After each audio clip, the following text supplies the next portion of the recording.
And welcome to another exciting episode of the Click Nation's Comic Book Chronicles. Woo! Woo, yeah! Yeah, woo! I'm your host, Tim Deal Double G. Woo, yeah! Woo! Damn! And the two gentlemen behind the sound effects are at Roddy Cat on Twitter. Woo! Woo! Woo, baby! Woo! What's up, everybody? And we also have at PCN_dirt on Twitter. Crickets. Woo! Yay! Oh, wait a minute. I'm sorry. Golf clap. Yeah, you know, got to build up to it. Not with us tonight, but he's got other things going on, is at Agent_70 on Twitter, who usually handles the sound effects. So he is greatly missed tonight. Indeed. But hopefully he'll be back with us next week. Remember next week to have my tablet regardless. My other tablet, rather. Maybe you just should always have it and we just do competing sound effects. I thought about that, but that'd be too much. Sometimes we've done that I need to look into getting a new tablet. My iPad's kind of old. Things to think about. Yes. Happy So go to SDCC, y'all. Yes, we are on the first day of San Diego Comic-Con. Already some Ka-ching. exciting news and announcements have come out. So we'll get to that in the later section of the show when we get to news. But for now, make sure to go to our website, theclicknation.com, where you can find previous episodes of the Comic Book Chronicles and Comic Book News. Ching! Ching. On the website, there's links to our social media accounts. We're on Facebook, Twitter, YouTube, Google+. Make sure to subscribe to the podcast on iTunes, Stitcher Radio, YouTube, Google Play, iTunes Radio. And we are part of the CSPN, the Coastal Podcast Network, aka CSPN Media. Go to their website, cspn.us. And while you're there, make sure to buy some Comic Book Chronicles merchandise. And that can be found at shop.cspn.us. Are we on SoundCloud at all? I think we are. Because if we are, we should get Chance the Rapper to be on our show. Since he's saving the company and all. Apparently. Yeah, I think Classic uploads episodes on there. Yeah, he does. Yeah, I usually see it when he reshares the episodes at least. So, yeah, subscribe to us on SoundCloud also. Let's see, we record live every Thursday night, 9 p.m. Eastern Time. And if you're talking comics on social media, make sure to use the hashtags Comic Book Chronicles and CBChron. 9:30, somewhere in that range of time. Yeah, we keep pushing it later and later. But we've been online since 9, but we like sit around and talk for like 20 minutes. Pretty much. But if you were listening on this on audio, none of that matters at all. It really doesn't. So this week we're going to start off with Marvel's event series, and that is Secret Empire number 6, I believe it is. Yep, it is. Yes, with the Hydra possessed Odinson, Scarlet Witch, and Vision on the cover. And as far as I know, you're the only one still reading this, right? I am. Agent 70 probably is, but yeah. So I read the issue, but then trying to think back to what actually happened, and it was a chore for me. But I do know that the Resistance team is ambushed by Captain America's Hydra forces, which means that they have a traitor in their midst. So there's a lot of going back and forth between members of the underground of who could be the traitor. Is it Mockingbird? Is it Quicksilver? Is it Ant-Man? Falcon's also there. Is it AI Tony Stark? And he just doesn't realize he's been taken under the influence of Hydra. And it's revealed that it is Ant-Man, Scott Lang. because they have his daughter, or they were threatening his daughter. So he gave up the location of the underground. So that was lame. Yeah. They just like announced it and then they like got over it quickly because Hydra forces are coming in. So while this is going on, Captain America is on whatever Hydra ship outside the underground's base, which is in like a mountain. It's probably like an old Thunderbolt mountain or something. But Cap is having this conversation with a resurrected Bruce Banner, which they don't go into explaining how exactly Bruce is alive again. Forget all that. They just mention, newly resurrected or something along those terms. And Cap is basically bringing up how Nick Spencer, the writer, is using Cap as a means to sort of talk about how, these heroes, they're constantly battling one another, disagreeing with one another. They've lost their way and they've become corrupted, yada, yada, yada.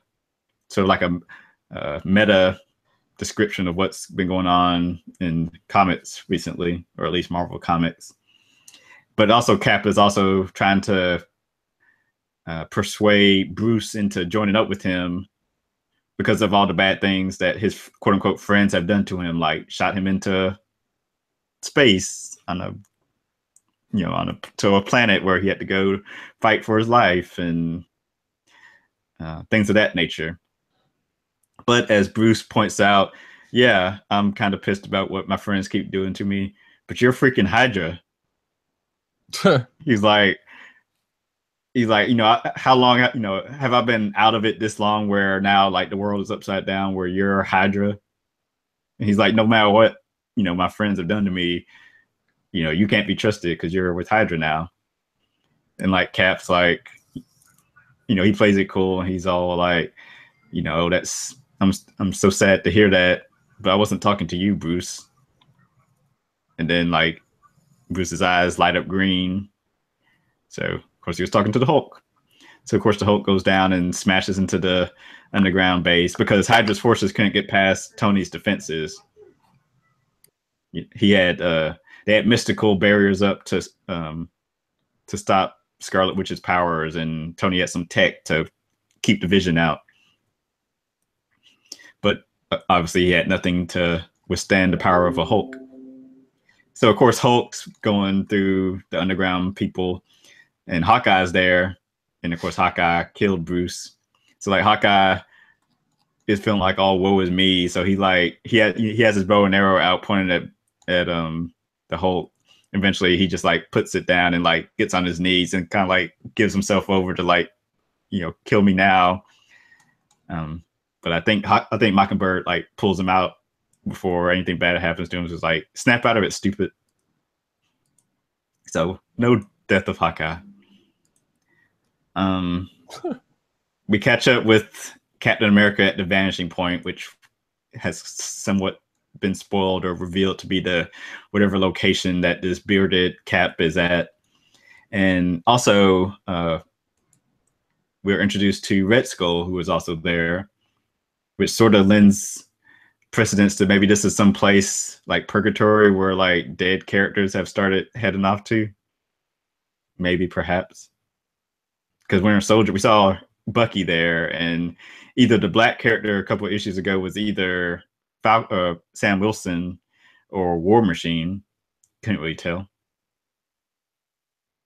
So I guess if it's purgatory or like a place for the dead characters to go, then that person being Sam Wilson wouldn't make sense.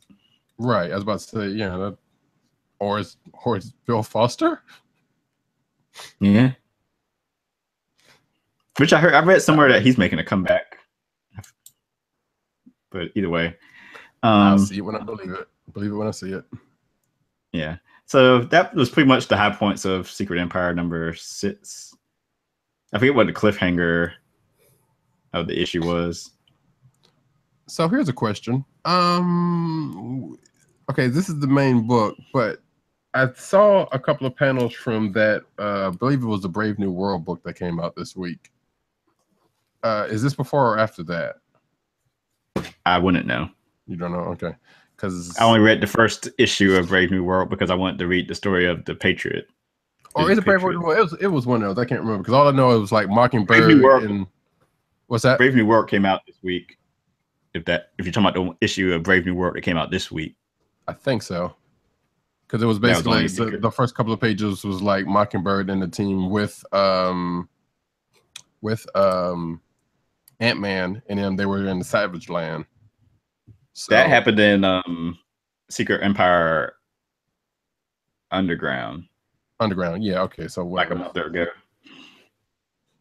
And what's funny is a couple of these like tie-in series, I thought they were actually getting like little mini series, but a lot of them, besides like Brave New World's the only one that's like has multiple issues. Like the X-Men tie-in was just one issue. That Secret Empire Underground was one issue. Wait, I thought Underground was. Well, it might not have been with Brave New World. I saw it might have been Underground. I don't know. Underground was the issue where they went to the Savage Land to get a piece of the Cosmic Cube. Right. Okay. So yeah. Either way, it's too many. Doug has Brave New World issue 4 up on display. I also have a Cosmic Cube. Woo! I smite you. Oh no. He has a Tesseract. Cosmic Cube, damn it. No, that Tesseract business. It's even stamped with the Secret Empire logo, just in case, in case this happens to go out in the wild and someone were to actually see it and think it was an actual, Cosmic Cube. They make sure to stamp it so that no one gets too scared that someone might have that power at their disposal. Actually, just looks like one of those old big block of rubber erasers that we used to have. Yeah, it's actually hard plastic. Yeah. But yeah. This is the giveaway thing. I think originally these were supposed to come out with the final issue, but they shipped them out this week, so I don't know if the story's gotten delayed that badly or what the deal is. But anyway, first time. Your mileage may vary at your local comic shop. Yay. All right, so Tim, this is what I want to know. If you were not reading these for the sake of reviewing them, would you still be reading Secret Empire? No. Well, I mean, there is also end of the year considerations on that stuff, but still, yeah, it comes down to the same thing. Like you would not be paying the $3.99 or $4.99 an issue for these?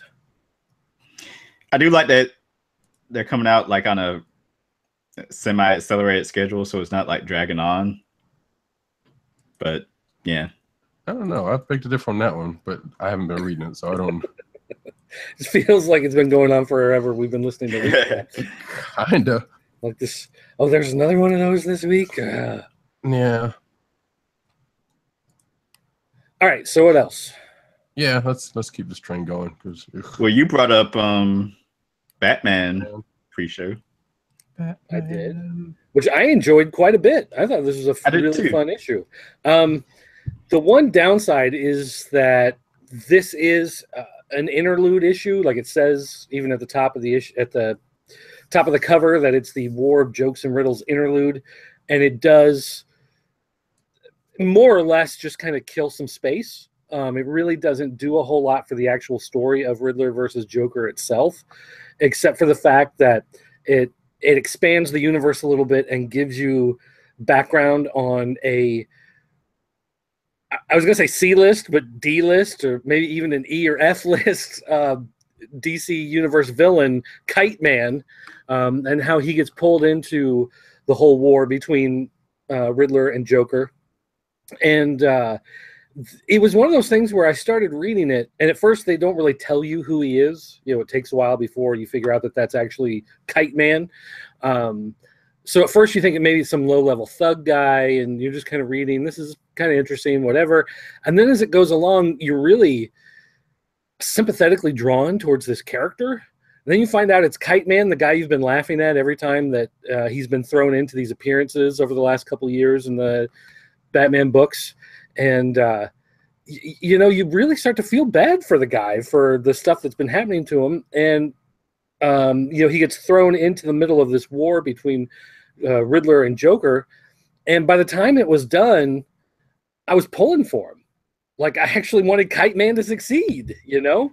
It definitely made the character a lot more interesting. Now, I don't know if going forward they can really do anything with the character that's going to continue to, you know, make him anything more than a joke in the DC universe. But as far as this, like, one standalone issue goes, I enjoyed this issue a lot more than a lot of the other Batman issues in this run over the last couple years. This was really well done. It was a great character study of Kite Man and you know, being someone who is a quote unquote super villain, but at the same time is pretty powerless compared to everybody else. And the artwork in this book was fantastic. You know, the coloring, everything, just, it was a gorgeous book to look at. So I was really impressed that this, you know, really came out of nowhere. And it made you believe that a Kite Man can fly.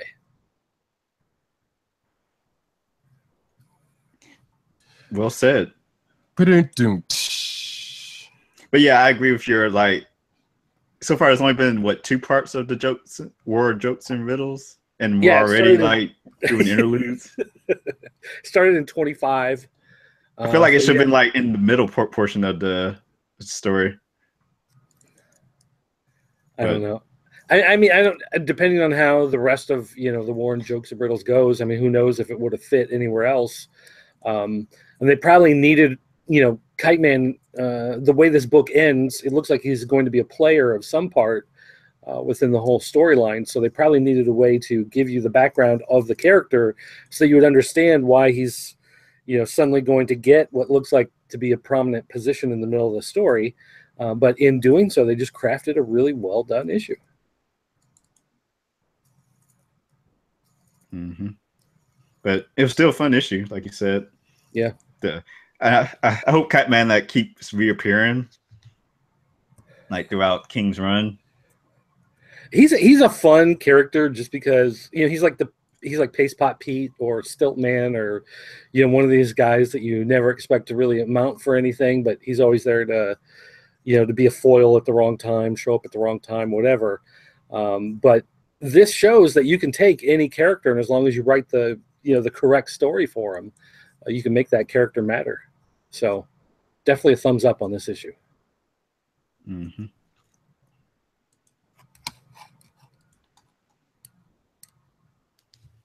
All right. What else we have? Uh-oh. No, I just saw some stuff going off in the background, and I was like, oh no, it's going rampant. Anyway. Anything off your list, Roddy, you want to get to? Yeah. Let me throw out. Actually, since we're on the DC train, excuse me for the got a cold stuff. Yeah, sorry about that. Trinity number 11. Actually, since we're still on the DC train, I am still enjoying this book. This is what Justice League should be. Oh yeah, we'll talk about Justice League next then. I say this as someone who's not reading either book, but I have read Trinity and like it. I'm just like far behind on it. Yeah, and they kind of keep it still. See, well, the only thing is, like, I think as Dirt said it before, like, Justice League should be this big, just action-packed Avenger style. Like, they're just getting into stuff with the whole team and it all together. Like, Trinity is not necessarily like that. This focuses on, you know, the 3 mains of the Justice League, you might as well say, the Trinity as it is. And it is very much a book that stressing the 3 specifically being together, being better together, as the first arc denoted, and also kind of being a sort of a family, you know, within the 3 of them. So even though this past arc kind of deals with them at the Watchtower with the Justice League in peril, and you know, trying to save them, because even though the Justice League shows up in the arc at various times, they're kind of not there for anything. Either they're the ones in trouble or they're the ones being taken over by something, or that's pretty much been the case. And like I said, it is up to these three. And actually, I'm just going to go ahead and put this up. There we go. But like I said, they've pretty much been keeping the arcs and the stories within kind of contained with each other. Because like this is the conclusion of this Dead Space arc with this issue, and it wraps up pretty cleanly. You're underwater. Yeah. Oh, great. I knew I figured out what was going to happen. Let's see. I liked what I've read of Trinity, and in fact, I've got a stack of them sitting here. I've just fallen behind on it. I'm probably, whenever the evil Trinity popped up, I'm still back at that point. So that's okay. So 4 issues or something. 4 or 5 issues, yeah. Yeah. So I like it, and yeah, 9 times out of 10, I like it more than anything that's going on in the Justice League book. Yeah, like I said, they keep the stories pretty clean, and like there is a sense of like you get each one of their perspectives during the course of each issue, and what they're thinking while they're into whatever action they're going in, and usually either at the end of the arc or at the end of the issues, there is some stressing about how they're so well together, and it shows, and it's a great thing. Like this being the end of this arc, so the Watchtower got taken over by this supposed infestation, but it actually wasn't an infestation. It was actually, as you see, the person on the cover that's holding Cyborg, who came under the guise of getting rid of this supposed infestation, ends up being that person was the cause of it because of that person that is right there apparently his people did some experiments trying to fast forward their evolution, and it got out of their control.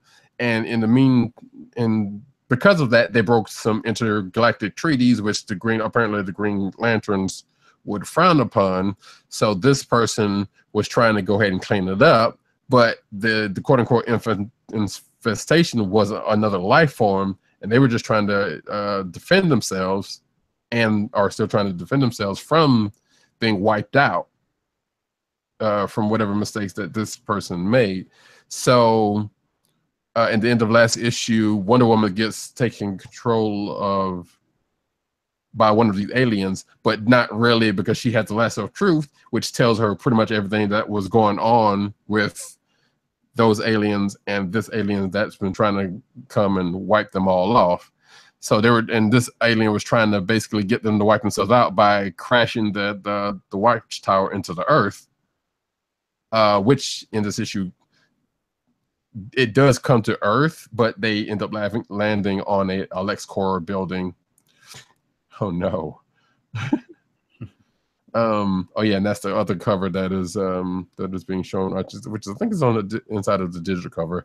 But yeah, like I said, the Trinity ends up saving the team, and I don't know if this is going to come back up, but like I said, the Watchtower ends up coming to Earth and landing on a LexCorp building, because apparently it was built to hold to withstand a Superman, as being said. I don't know how Superman, well, I guess we would know why Superman would know this. So there is the Watchtower that sits on top of a LexCorp building in Dubai. The rest of the team kind of wakes up from being infested, and they don't talk about that. That's just it. And then they go to a scene where Clark, Diana, and Bruce are back in the country, presumably near where Clark stays, and they're near some waterfall, and they're talking at the end of the issue. Like I said, all of this wraps up pretty nice and neat. And then I don't know if they see the person, but there's this character that was introduced in the beginning arc called White Mercy, which is this little kid that came from this, the whole Dream World thing and that whole other thing, came back again, and the person was like, yeah, we're all tied together and this and that and the other, and then it just ends. And then the next arc apparently is going to be a mini Justice League Dark, because Zatanna, Constantine, and Deadman is going to show up. So there actually have been throwing other DC characters in this book outside of the main three, which is another good thing. But like I said, whatever is going to happen in this arc is going to be probably a nice, neat 3 or 4 issue run, and kind of keep going. I kind of like that. I kind of like the way that this book's been running so far, and I also like the fact that they've just been, focusing on these three as kind of a tight knit unit and how they are, what they mean to each other, type of situation. I'm only interested in it when Francis Manapul is doing the art. Well, yeah, and he does. I mean, he kind of offloaded a little bit of it, but you don't see any. There is not any, noticeable. The art's still great, in this book, even when he kind of let somebody else put a hand in on it. So, as I put out on my Instagram page, there was a nice big panel of the three of them together. That was a pretty nice shot. So, like I said, I can't say that whether Trinity is better than Justice League should be, but it is definitely a pretty good book. It's a pretty great book. Well, I can tell you it's better than Justice League, because Justice League is no good.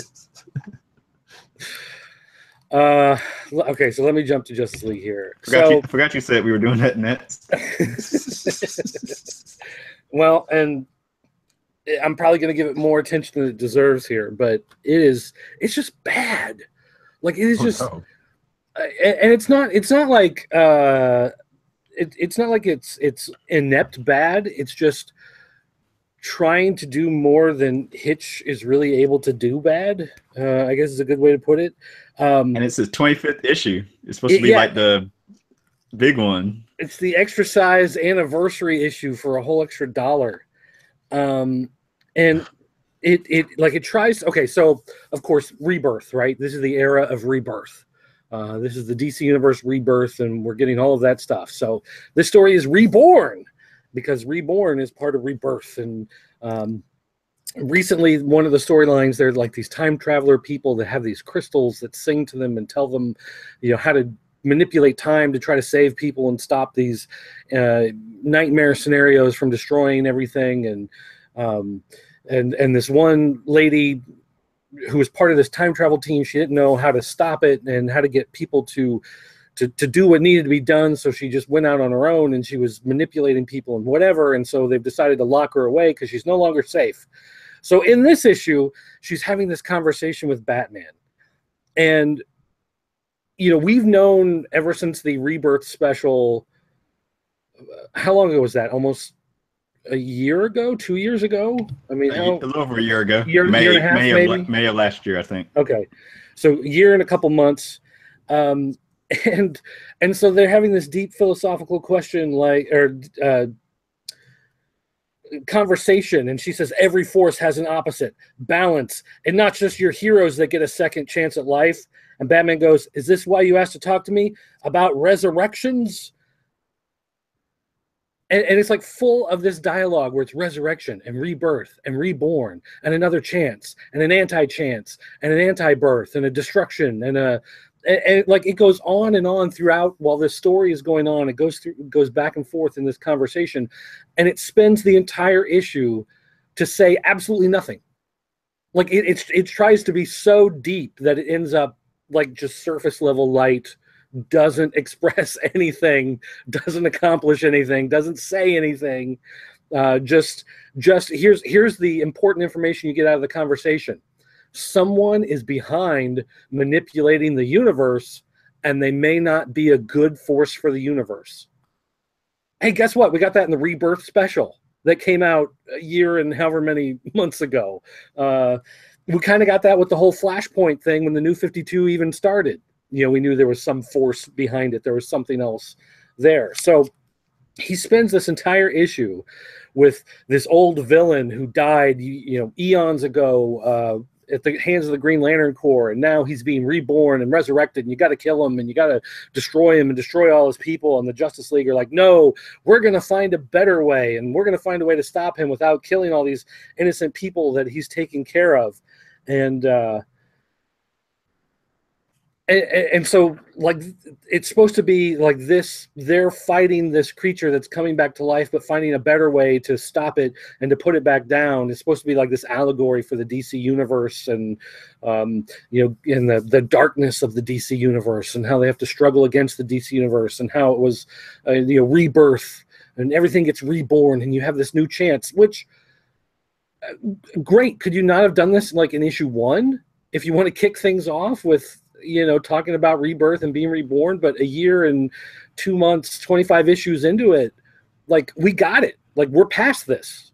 Like, this is not new information that you've built this entire story around. So, like I said, it's not like it's bad in the sense that, you know, it looks like a bunch of crayon scribbles and Superman talks like Bizarro and, you know, that, but it's just bad in the sense that you get this idea that Hitch had some like high concept idea, like I'm gonna have this deep debate about what is, you know, rebirth and reborn, and someone's manipulating the universe. And yeah, we got that. Jeff Johns did that, and he did it really great in a special. And we're still waiting to follow up on that. We got the button thing, you know, a couple months ago with Batman and Flash, and it was great, and it had some great stuff in there. And all he's done was throw together this issue, which costs you an extra $1.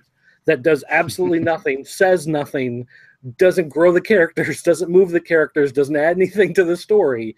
It's basically, I guess he's trying to do like a recap. Like, if you have not read any other books, if the only books from the DC universe that you're reading is Justice League, well, then now you got a handle on it. Well, I guess it's possible there's like one guy. You know, there might be one guy on the island of Malta that gets comics, you know, sent to him in a cardboard box every couple months, and all they send him is Justice League, and that's all, his only way of following what's happening in the DC universe. So I guess that guy is now up to speed. Good for him. But for everybody else, they're wasting $4 on an extra-sized anniversary issue that is completely worthless. That really just it does nothing. Like, I'm at the point where I'm thinking I may drop Justice League, because so many of the past 25 issues I've gotten, you know, I read the issue and I set it down and I'm just like, like, it's, you know, I'm starting to feel the same. Like, I don't read the Avengers books anymore, because after Secret Wars, the Avengers books just stopped being like this cornerstone of the Marvel universe. So I don't care. So I don't read them. I'm starting to feel that same way about Justice League, where I may not read these anymore. I may give up the title, because, you know, you're spending money on books every month, and if they're not paying off, it may just be time to cut bait and let it go. So yeah, I'm real big thumbs down for this issue of Justice League. You know, if you've been on the fence about dropping it, just drop it. If you want to save a couple bucks this week, don't buy it. It's just, like I said, it's a big nothing burger. I'll put it that way. So 5 out of 5 from Doug. Got it. Click of the week. I know, right? Wow, that's bad. I'm surprised you stuck with it this long. Well, you know, it's always been one of those titles since I was a kid. Like, you know, when I was young, one of the first comics I got, probably like the 3rd or 4th comic that was not, you know, like a Richie Rich or, you know, Beetle Bailey or something, was a Justice League book, Justice League of America. And so I've read it like my entire life, you know, and it's had some ups and it's had some downs and whatever, but I've always tried to stick with it, you know. But Justice League Dark was the only series that I never followed, you know.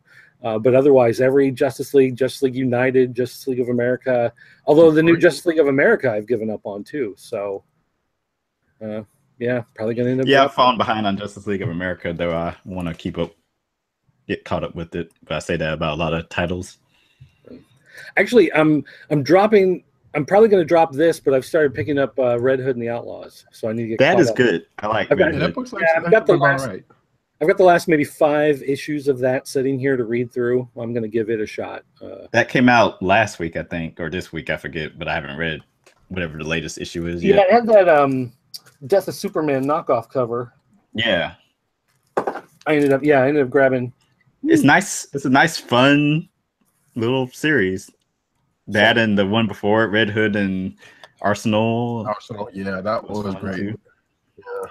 So And I've been reading Aquaman, and I need to catch up on Hal Jordan and the Green Lantern Corps. So there's definitely other stuff in the DC universe that's grabbed my attention. Pick up Trinity. I have been picking up Trinity. I've got them sitting. Here's the newest one right there. Oh, there you go. Yeah. But I've got the whole stack. Like I said, I just have fallen behind, but I actually have them sitting in my to read pile over here, which you can see is starting to get tall again because I keep adding books to it. But yeah. So anyway, Justice League's probably getting dropped off the pile, at least until they switch writers. That's what I wanted to ask. Does it feel like he was trying to pull a Hickman but failing miserably?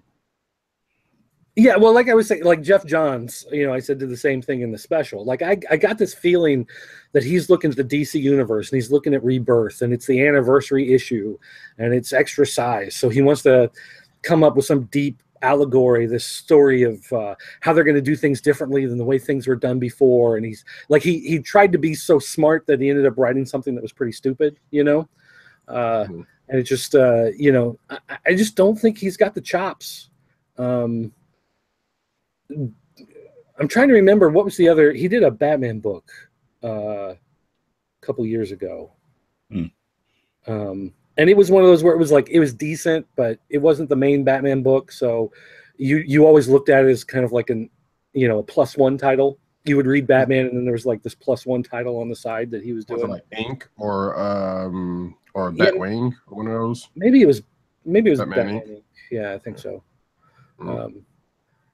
But here it's like, again, Justice League should be like one of the big cornerstone books of the DC universe. Like this is all your heavy hitters, coming together into one story, and it doesn't work. Alrighty. All right, let's move on. Yeah. We got any more DC that we wanna Super Sons. Okay. So possible click of the week. Yeah, actually, I read this. This was pretty fun. There it is.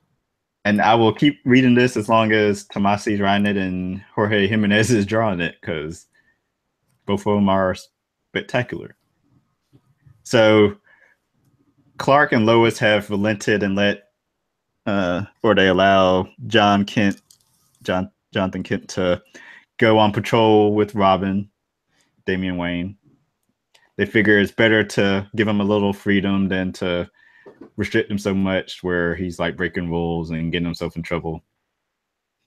So they set off together in Metropolis to do some good deeds, like helping retrieve cats out of trees and stop like little muggings here and there.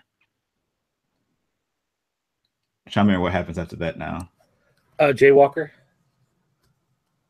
The Jaywalker. But is there a larger threat that's teased? Well, I mean, there's a guy who's teased early on, but then the Teen Titans arrive after they do their. Oh, that's right. Yeah, because the Teen Titans obviously are on the cover. So Robin leaves with the Teen Titans, and Superboy can't go with them because he's not a teen, even though he's taller than Damian. But he's only 10. He's only 10. He's not a teen. He can't be in the Teen Titans. Right. But I'm like, is Starfire a teen? So that was the one thing about Teen Titans that's kind of bothered me. I was like, why is she still with the teen? And she's definitely probably not a teen. Well, yeah, she's like. Did she still date Dick Grayson? Like, is that still part of? No, I think they're still kind of close. They've been shown to be kind of still close, but no, not dating. Well, but I mean, did they date in the past? I want to say they kind of hinted towards that. Yeah. Like they think they have said like, yeah, they had a thing in the past. Because I remember when Starfire had her book and he showed up, they kind of brought that stuff back up. Well, maybe then because she's an alien, she doesn't age at the same rate as everybody else. So she can be a teenager much longer than humans. See. I don't know. Give me my no prize. Wrong company. Give me my Baldy. But just the interplay between Damian and John is just so much fun, and the art is great. I remember. So the issue I remember ends with Superboy going back home and falling asleep on the couch. Oh yeah, whoever the Titans, Teen Titans, I guess, confronted whatever. The Time Commander. Yeah, he turns Robin into an old man, and he shows up on the Kent's doorstep when Superboy opens the door. Is that like a old villain, or is this some new character? I'm pretty sure he's an old villain. Yeah. So there you go. But yeah, one thing you were saying earlier is that you're going to keep reading it as long as the same artist stays on the book, and I have to agree. This, like, I did stop. Like, there were a couple times when I was reading the book that I actually stopped and stared at the artwork because it was so well done. Did you say artist or writer? Because you said artist. Tomasi. Well, No, it's like he's a Tom. No, the artist is Jorge Jimenez. Yeah. Yes. Jimenez. No, but I thought Tim said Tomasi. But yeah, he's the writer. Yeah. Yeah. Anyway, but no, but I'm saying what I was going to say was beyond the story. Like I do like the story, but beyond the story, the artwork is incredible in this book. Right. I know a lot of that is probably going to the colorist as well, Alejandro Sanchez. Because like I said, there were a couple points in this book where I'm just looking at it and like they're in Metropolis, right? So Metropolis is different from Gotham. So there's always a lot of light in the sky, which is kind of a weird thing to notice. But like it really felt, there were a couple times where I was looking at it going, wow, this really feels like they're in a big city as opposed to like a Gotham or Keystone or any of those other cities. Like it feels different. Like it feels like a Times Square type of feel Metropolis does, because it's always like this orange, yellow, brown light that's always coming through the sky. Like when you're in the big city and you have all those city lights, and the way the light plays off a lot of stuff is really well done in this book. And like I said, there are several times where I just had to stop. Like when Time Commander, he busts through this brick wall. He's the goofiest name. It's the most random, old school, 1940s throwback costume, but it works. And like I find myself just looking at the artwork, going, "Wow, that is really well done." It is just a beautiful, beautifully done book. And there's several points where you notice like the fabric on the couch has a special pattern that's kind of faded, from where they sit, and there's graffiti on the brick walls that's faded and broken in with the cracks on the bricks that are being broken through, and just all these little things that go into the book that just make it stand out just a little bit better than a lot of other stuff on the stands. Like this is just an excellent book. It's definitely one that people need to check out. Story and art, beautiful book. Here. Nice. Alrighty. So, any more DC, or we got some moving on? Those were my two DC books, but I can do. Let's see. Wait. I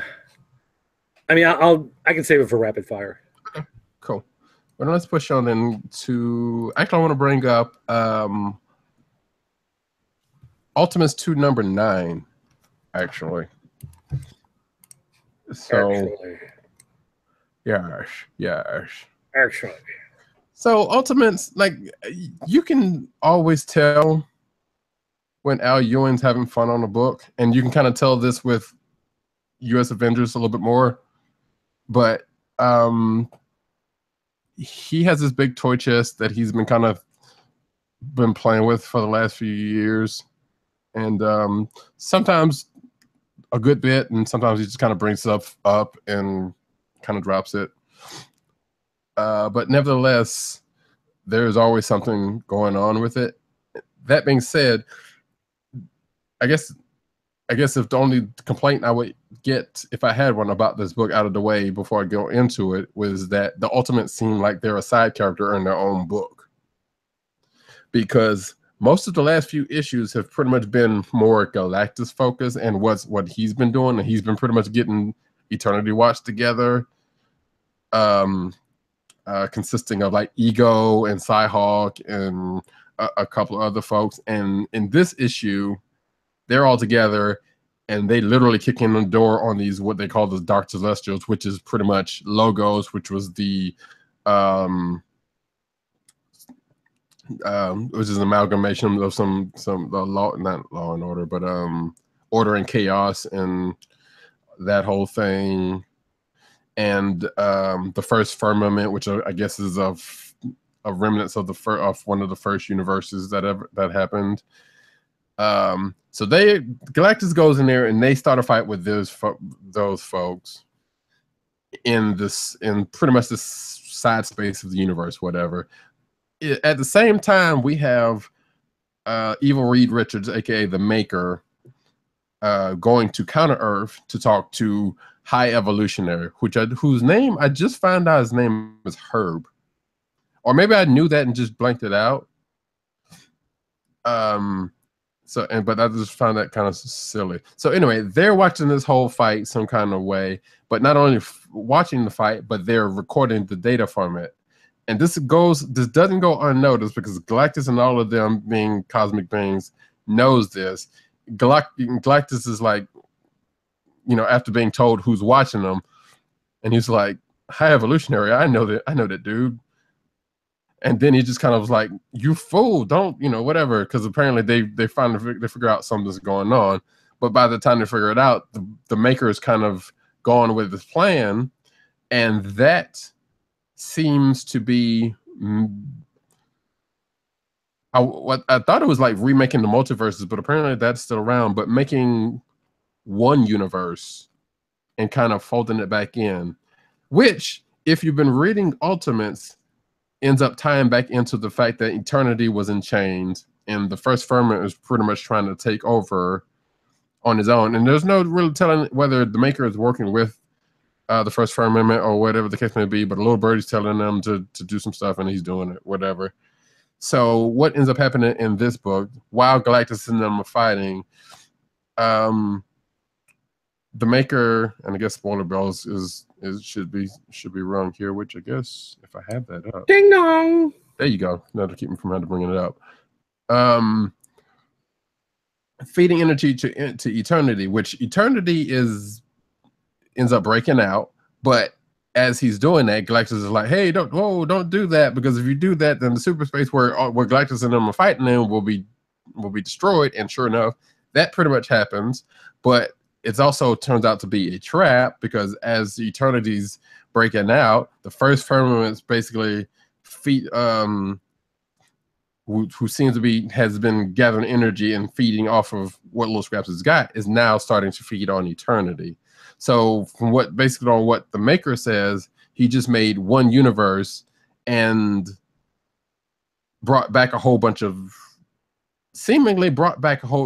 the old universes that's been destroyed or something like that. It's weird, and it kind of doesn't make any sense if like me, if you've been like reading this book the whole time.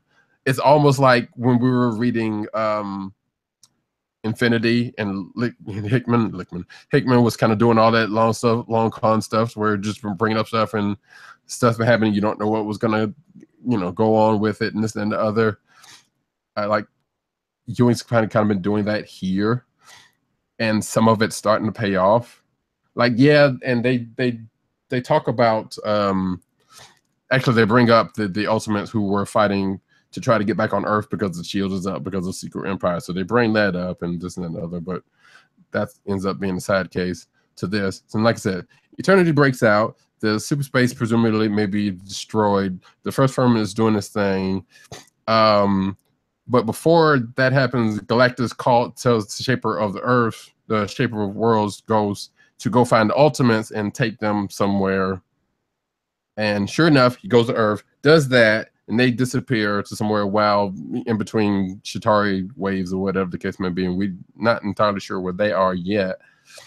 But at the end of this issue, we get the reveal that the Maker has brought some some folks back.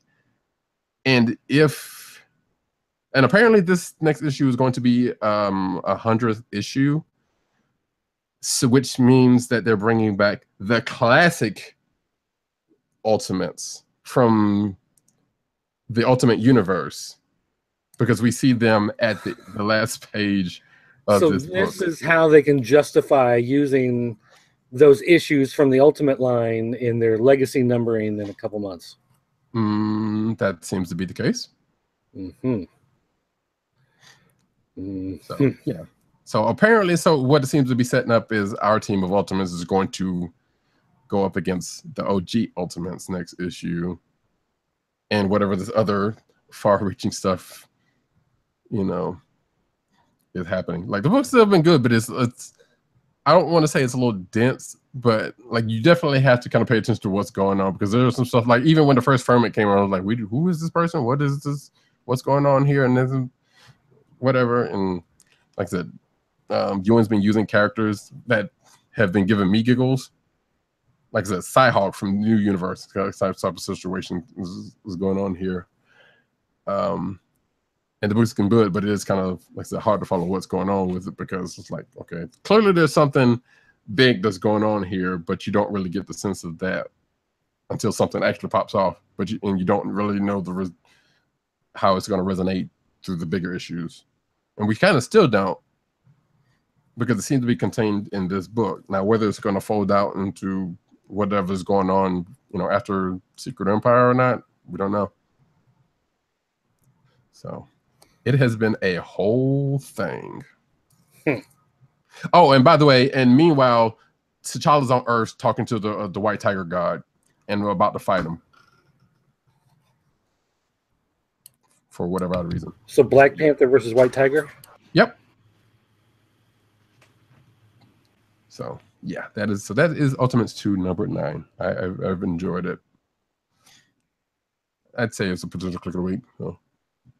And I guess while we're at it, let me go ahead and drop in U.S. Avengers number 8, which has nothing to do with Ultimates number 9, except for the fact that there is a call into what's going on in Ultimates. Yeah, I'm going to do this while I'm talking about it.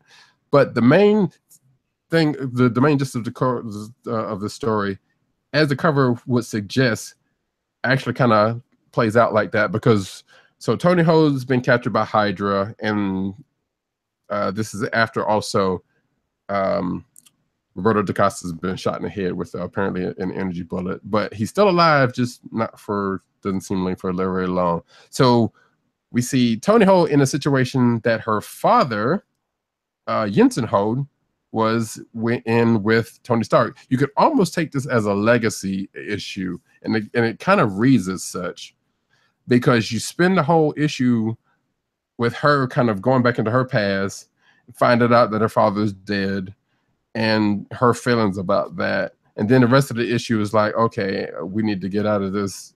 Pretty much her being placed in the same situation as her dad, but not necessarily having the same tools as her dad.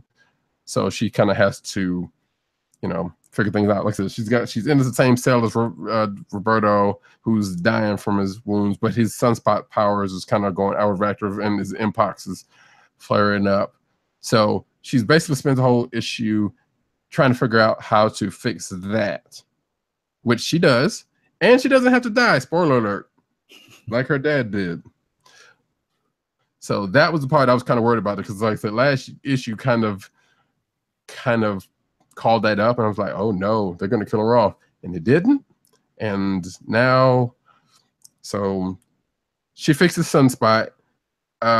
He seems to be back in fighting order in his right mind, because when he got shot in the head, he was out of it for a while.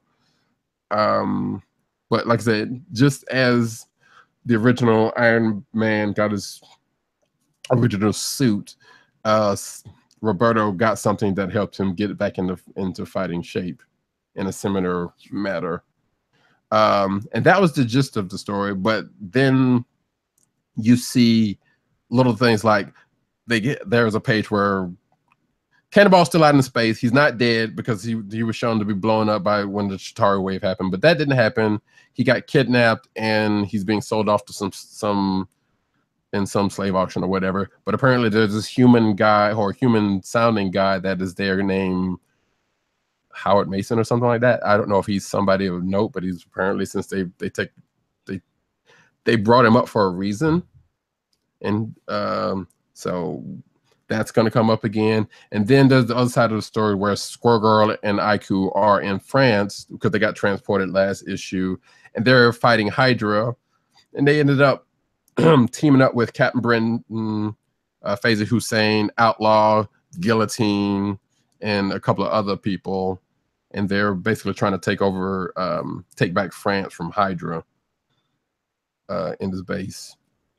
So that's another little side story. I'm assuming they're going to bring that up, but that's, like I said, the big issue was the thing with Tony and Sunspot trying to break out of this Hydra thing. But it was a good, clean story. It was cool. Like I said, it just definitely seemed to serve as a legacy story. At least that's what it seems like. So they've been doing a couple of those lately. I was going to say, wasn't there one last week that felt like it was a legacy? Mm-hmm. Unstoppable Wasp, I believe, from last week was kind of the same. Right. Yeah. Teeing it up. Mm-hmm. So it's kind of cool though. And those two. We want to rapid fire it now? I mean, yeah, we can. Because I got a couple of left, but. Did you have to read Clue? Yes, I did. I feel bad because I actually forgot all about it. Because I actually ordered one of the variants, and the variant didn't make it into the box this week, so I didn't get my print copy of it. So I forgot all about it. Yeah, I didn't get mine either, but I got one in order. So how did it stand up? I think it still stands up. Yes. So, and I would probably have to take something back I said from last issue, because I think I remember saying something about the butler didn't seem to sound that much like Wadsworth from the movie. Right. In this issue, he kind of does, because there's a conversation he is having on the side to the audience where it pretty much sounds like, if you read it in Wadsworth's cadence, sounds just like that. But the rest of the issue, let's put it this way: the detectives are still investigating. There's some more bodies that stack up. Let me see, without giving too much away. Some stuff happens. There's some stuff that ends up coming to light from a couple of characters, and they kind of depart a little bit from definitely how the movie goes, but you can't go by that because that's not. I don't think that they were trying to do that, right? But so it definitely ramps up, and more stuff and more clues come about, and there may or may not be another body. Dun dun dun. Yes. Cool. So, all right. Well, I look forward to reading definitely holds up. Yeah. I think it still very much holds up. So I do not know in this book. Now I've read the review copy because, like I said, I didn't have my. No, I didn't, because I bought a digital copy actually, and I don't know why I even did that. And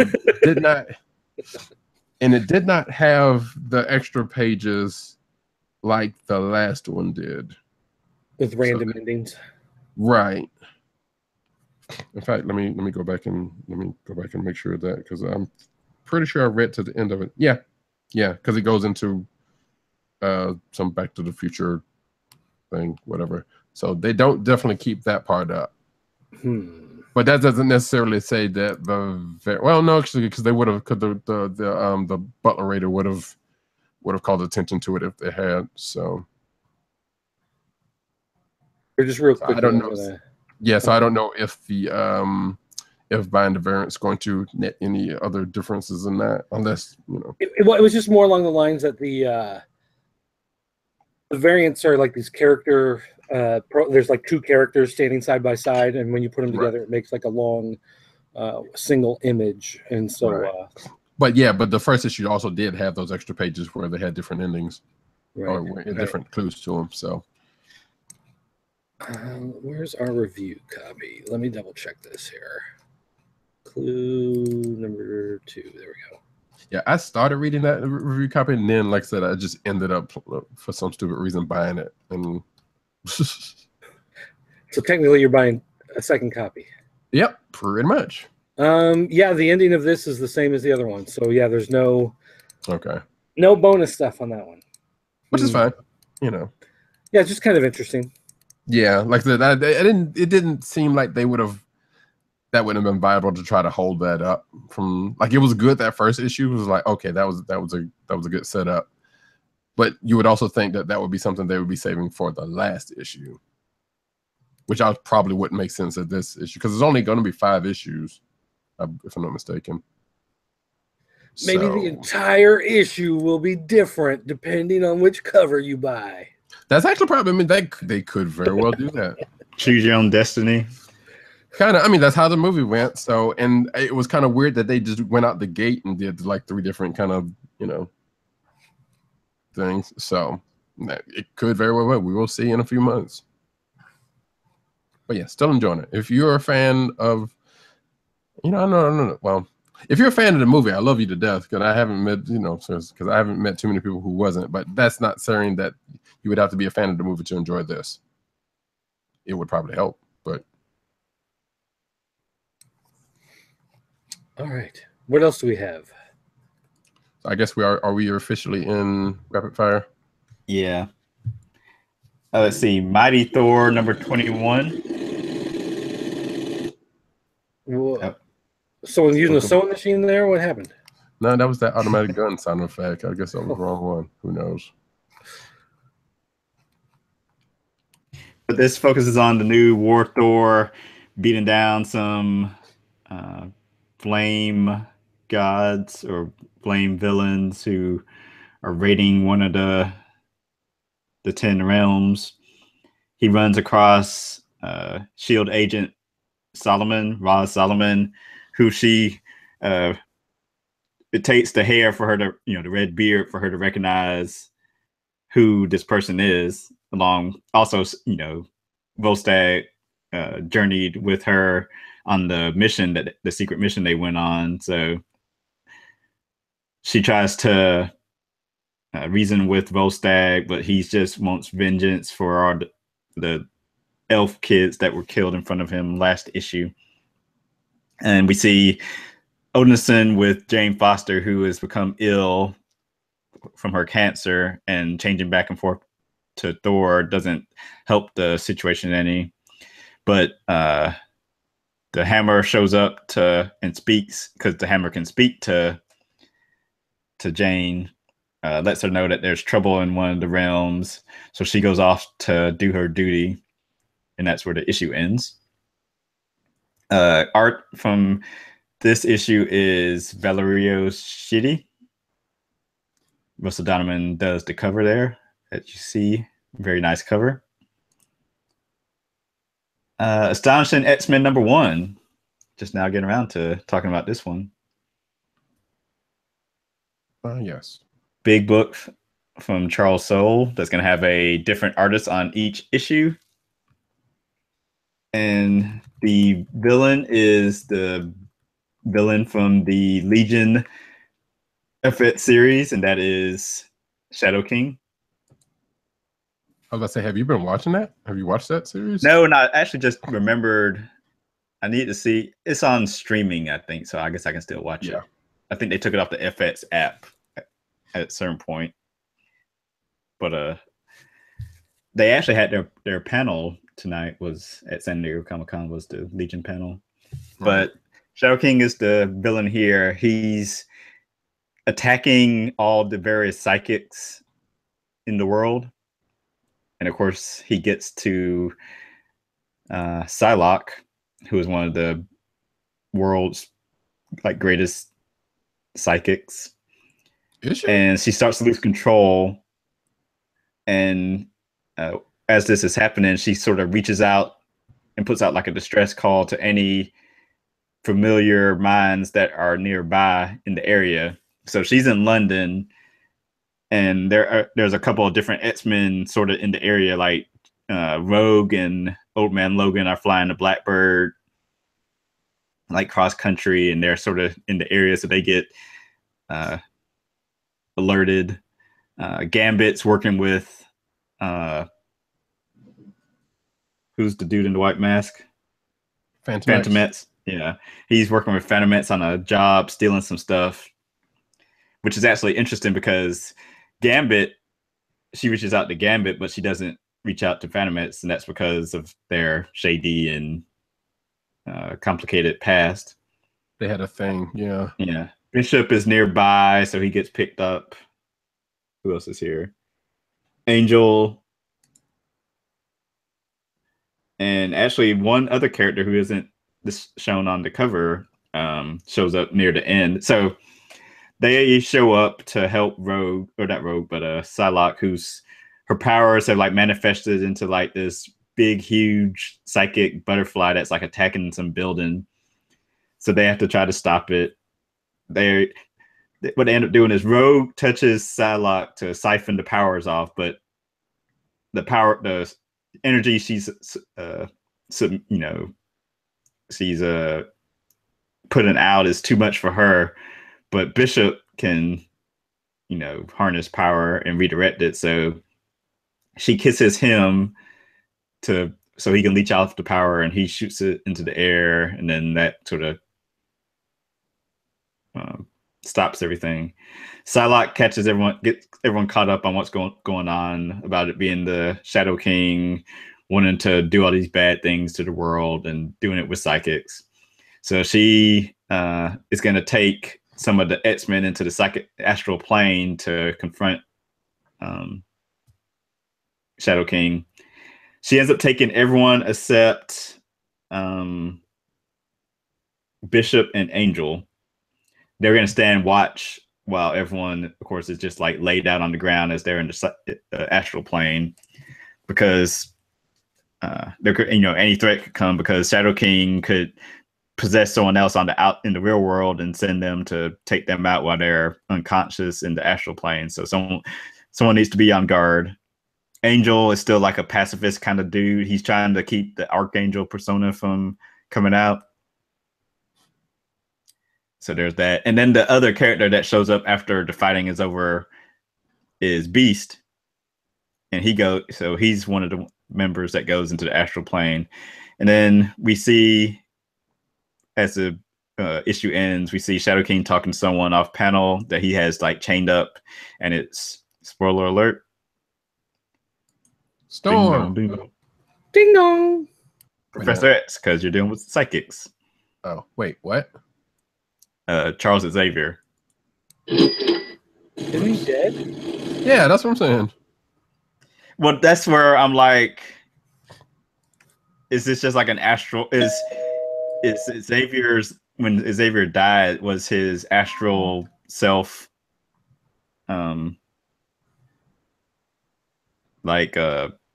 stuck in his psychic self stuck in the astral plane, and then Shadow King caught him and captured him and chained him? Or is this just like it's on the astral plane, so it's not real? So is this just like a redirect fake out by Shadow King?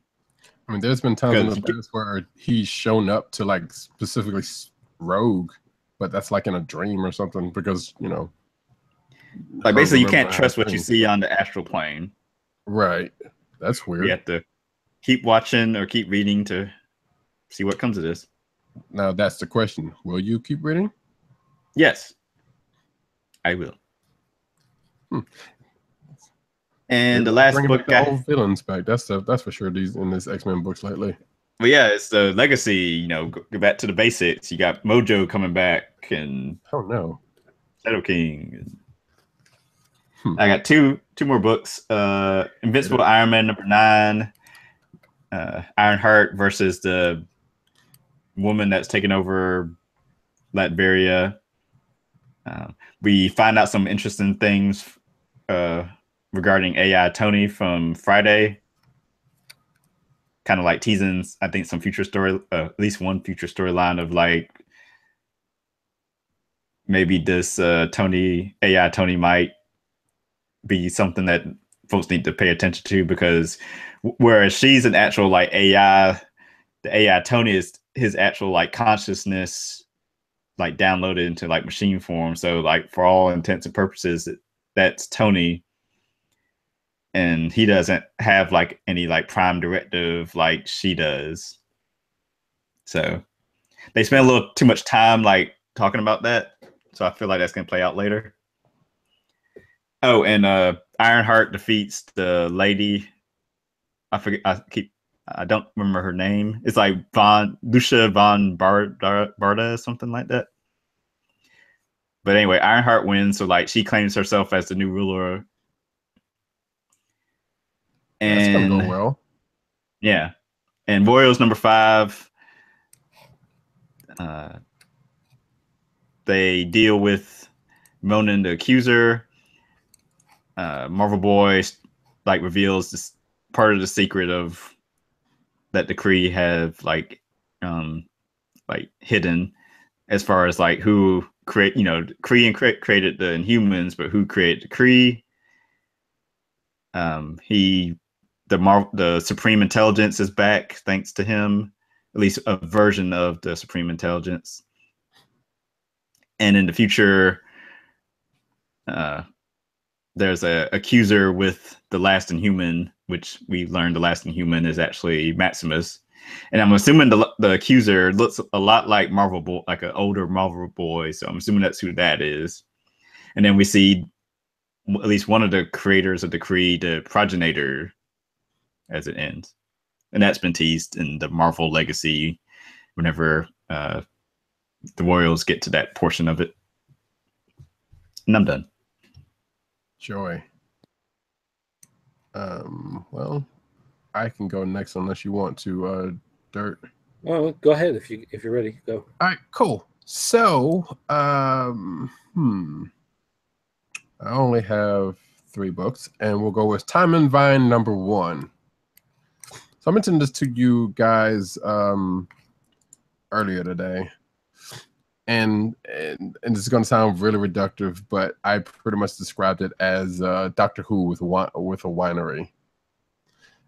And if you read it, it kind of makes way more sense because so we have this history teacher named Meg, and she's down in the dumps because she finds out that her mom has Alzheimer's, and her teacher friends wanted to get her out of the house because of that. They took her out to not necessarily on the town, but they take her to this place where there's a winery across from this bed and breakfast that they're staying at. But they're just busy partying up, and she's at the bar where we meet her, and she's talking to the person that's bartender, whose name is Darren. But Darren's kind of a side character. The main character is called Jay, who owns the winery that they're all the winery / bar that they're at. So Jay is this older guy. And as you know, as tends to happen when you're in a bar and then the bartender stops, like she's just telling her, all what's going on with her to this bartender. So Jay gets this idea of like, well, let me take you on a trip to around the winery. So she takes him to this wine cellar. Now, before this, we see him coming back from this shop to get this with this bottle of wine, and he asked the other guy Darren just to kind of take it and put it away from him. Anyway, back to Megan and Jay. I think his name is Jay. Anyway, they go down to the wine cellar and they're still talking, and they sit down and they're talking about the history of the place and this and the other, and they have a glass of wine, and he kind of is telling her the history, and then there's something special about it, which we come to find out as they are drinking the wine and sitting down, they get transported to the past, which apparently, from what I gathered, the wine cellar is special because if you take a drink of wine from a specific year, from a specific year, then the seller, if I'm getting this right, will take you back to the year that bottle of wine was made. So in this case, they end up going back to 1916. And at first, Megan is like, this is a joke, I'm drunk, and this and that, because she just kind of got thrown on her, and she was like, I want to go back. So I was like, well, you can't, because, we're here for about a good hour. So they go upstairs out of the cellar, and apparently, like I said, Jay has done this a few times before and has brought people with him because he has said the stuff. So when they get outside, their clothes change, because that's also has to do with whatever magic is going on in the cellar, and they're mingling. And then Jay ends up seeing somebody that he knew, to which we don't get the whole story on until later on in the story. Megan is left to her own devices. She meets a guy, they start chatting up and have a kiss, and she has this thing, and apparently it's like New Year's in 1916, and it's snowing, which, apparently she's not seen because of whatever climate. So that little adventure happens, and then they end up going back down to the center because it starts to wear off after the wine starts to wear off after an hour, and she's like still not believing that they were actually in 1916. But Jay shows her proof, and she's still not believing it. And he goes on to ask her, like, hey, if you're looking for a summer job, I need basically a companion or someone to kind of go on these little excursions with, because like I say, he used to have somebody to do that with, but he isn't. And then he explains that the person that he saw was someone from his past. And then Megan goes talks to his mom, then gets more intrigued about this winery, goes back the next day, and they have another adventure back to 1969 with the moon landing, and they see this person again, and Megan kind of gets it in her mind, was like, okay, yeah, I want to do this, because she's just like all up for the adventure that's going on, that seems to come about by drinking wine in a certain, from a certain year and getting drunker. I don't necessarily getting like, and apparently it's a side effect to the wine is like you get really drunk like when the stuff wears out. So that's fun. Like I said, it was a pretty interesting story, I thought, and I don't know, I'm going to assume this is ongoing. I'm not sure. But there was something that intrigued me about it, and I don't know. Like I said, there's definitely more gets hinted at going on with this book, but it definitely did put me in a Doctor Who-ish kind of vibe with the way some of the things played out. Like I said, there's no telephone box, but there's a wine cellar. So, but some of the beats are still there. But there is a companion.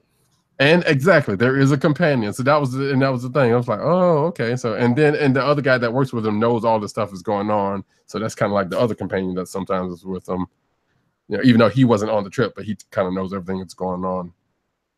And the other thing is, like, when they go back in time, they come back. They're pretty much still in the winery, but they come out at different places. So luckily, like I said, during the moon landing and during the 1960, the winery was there. And there was having stuff there, so they could be a part of whatever history is going on at the time. And it's kind of funny because they come out and it was like, yeah, they get some wine, they get some drinks at the bar or whatever, and it's like, yeah, put it on Justin's tab, which apparently there's somebody which we may or may not meet. It's called Just in Time, and the bartender knows. Okay, well, that's clearly these are friends of his, or it could be Jay. We don't know that for certain. And there's always a running tab wherever they go for Justin. So either we're going to meet that person or we're going to find out that person is probably Jay or whoever the case may be. But like I said, it was interesting. If anything I said kind of interests you in that, and I realize I've said that word a little too much, but if that intrigues you at the slightest, check this book out. It's kind of neat. Superb #1. Actually, I think that might be my last book. Oh, no, it's not my last book, but Superb #1 from Lion Forge. Catalyst Prime Superb for that reason. So this is the newest book in the Catalyst Prime line.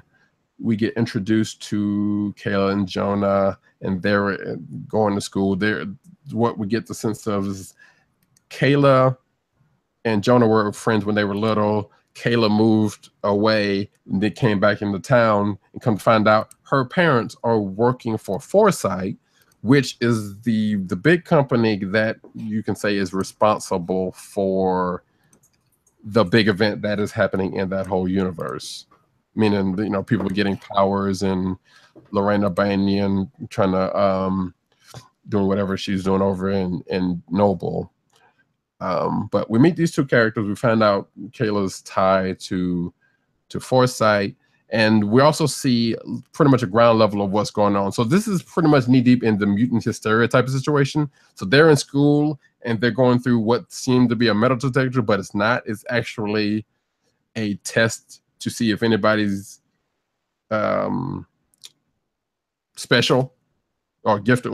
What I can't remember what the term they use, but basically if anybody's got powers, and turns out one of the people that they knew has powers. But what we also tend to find out is that there are people from Foresight, you know, looking at the stuff and like, well, we're not catching all of the people before their powers become rampant or whatever the case may be.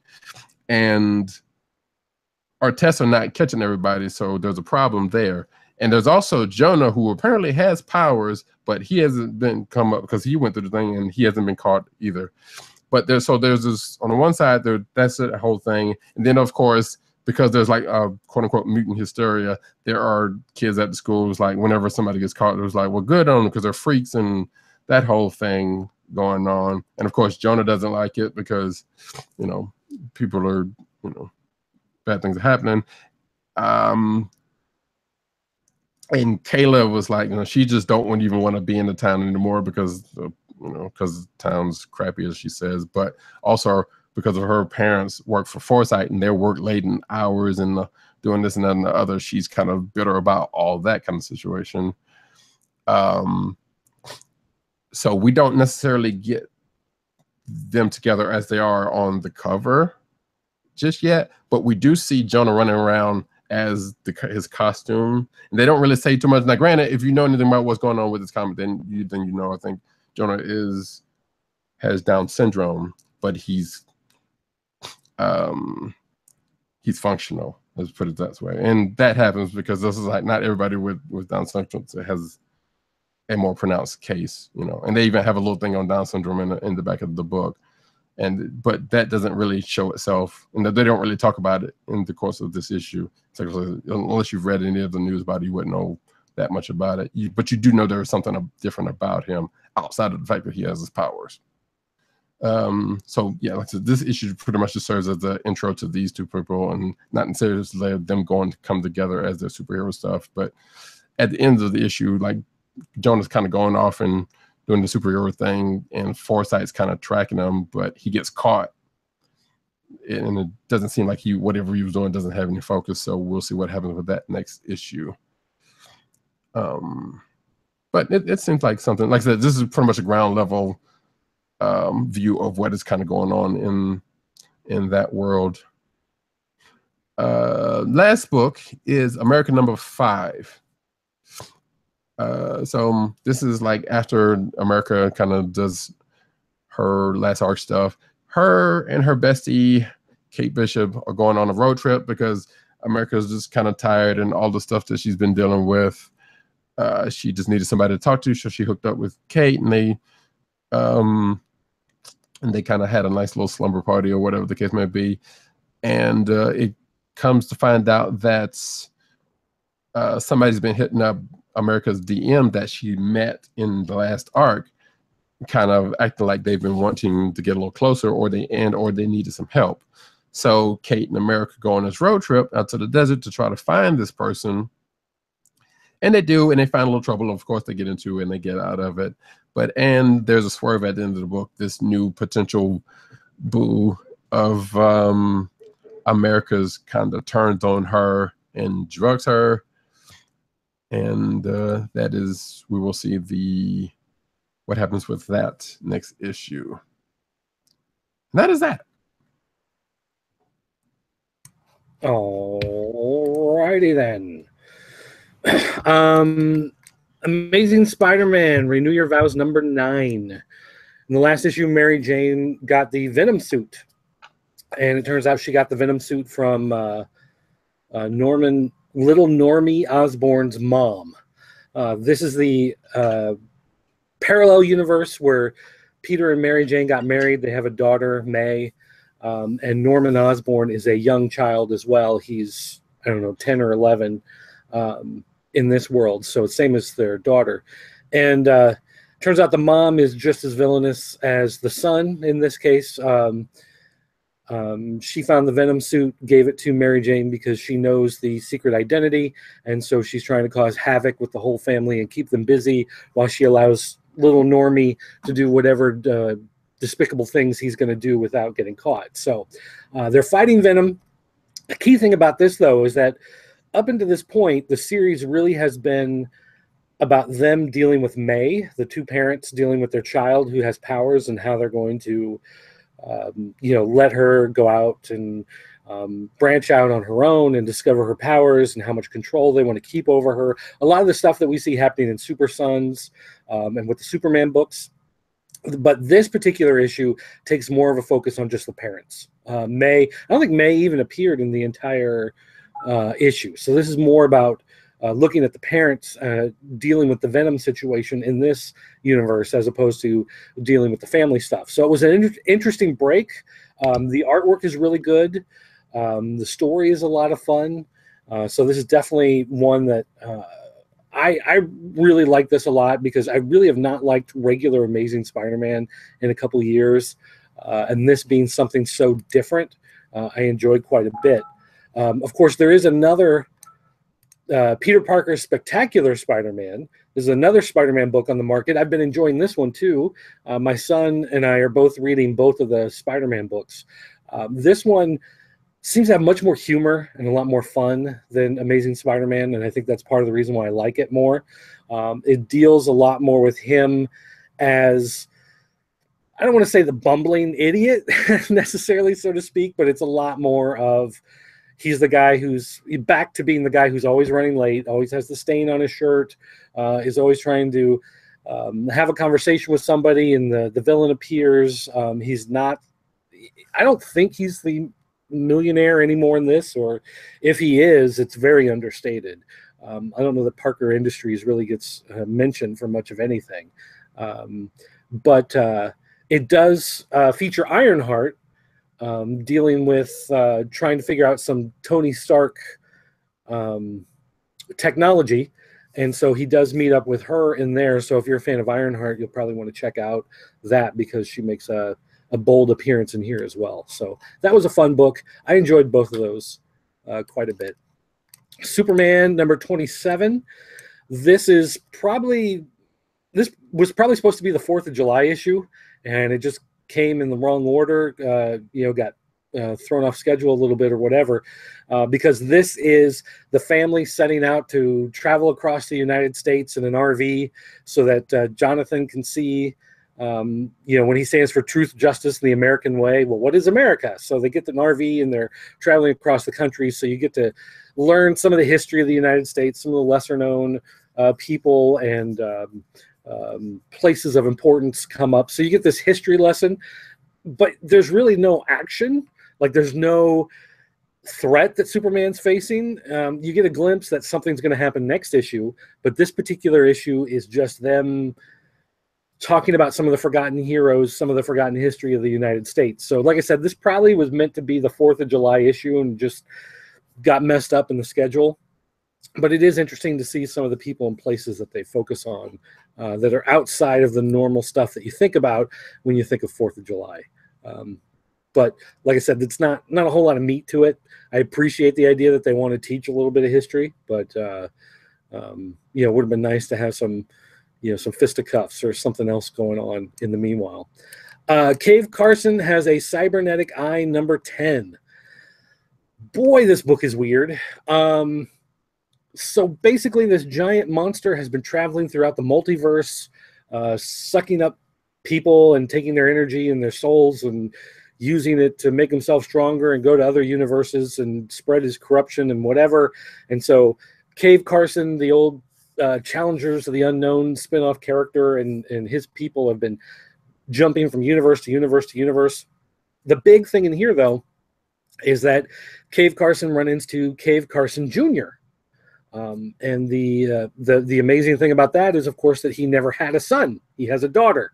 So the fact that he runs into this son that he's never had is, playing with his emotions and whatnot, and it leads to an interesting point where the story ends. This book, though, if you do not refresh yourself with the storyline that's going in here, if you you read it casually, you set it aside, next month comes out, and you try to pick up the next one, you're going to have no idea what's going on in this book. This book is so tightly packed and woven together that you really have to keep up with the story. So I can't recommend this as hey, if you like multiverse books and stories, then jump in on this. I can't say that because you really have to go back to issue 1. Now, if you want to jump back to issue 1 and read it, it is a really interesting series. It's been a lot of fun. There's some great character stuff in here.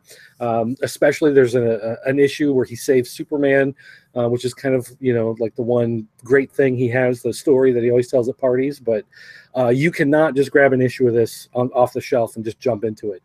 Go back to number 1, start at the beginning. That's the only way you're going to understand anything. But it does pay off pretty well. It is a fun story. We have The Courier, number 4, from Zenoscope. This is a post-apocalyptic world where humanity lives in just these enclaves scattered across the nation, and there are these mutant monsters that live in the world in between. And this woman is a courier. She goes from place to place. They usually have a lifespan of about 18 months, and somehow she's lasted 10 years doing this job. So she's like the legendary one that is able to survive, even though it's still this horrible wasteland out there. She gets played as a patsy in the murder of another character, and so now she's on the run, and she picks up another guy who she's trying to save, but of course he makes some dumb decisions and gets them into a whole bunch more trouble. It's been a fun story. I like post-apocalyptic stuff. There's only one more issue, though, and it doesn't feel like the story is going to wrap up cleanly at the end of the next issue. It feels like it's just going to end kind of their confrontation with these people that screwed her over.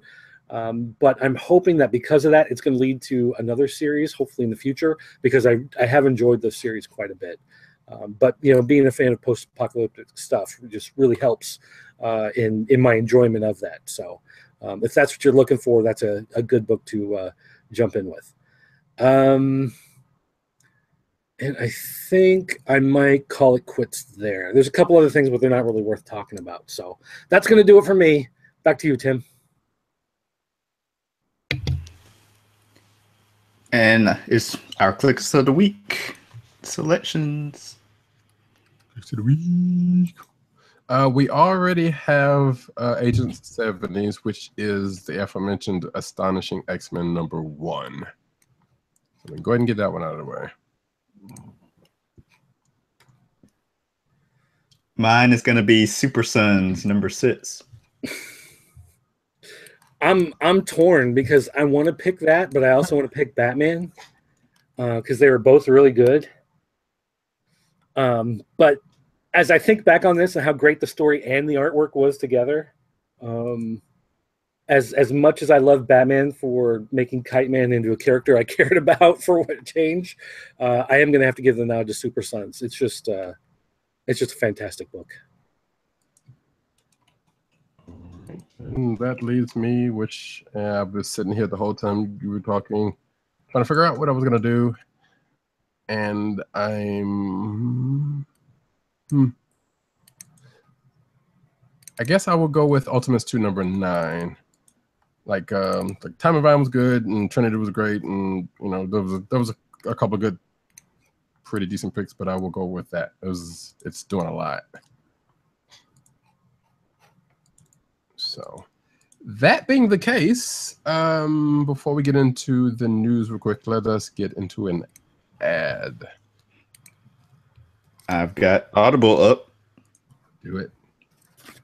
For you, the listeners of the Comic Book Chronicles, Audible is offering a free audiobook download with a free 30-day trial to give you the opportunity to check out their service.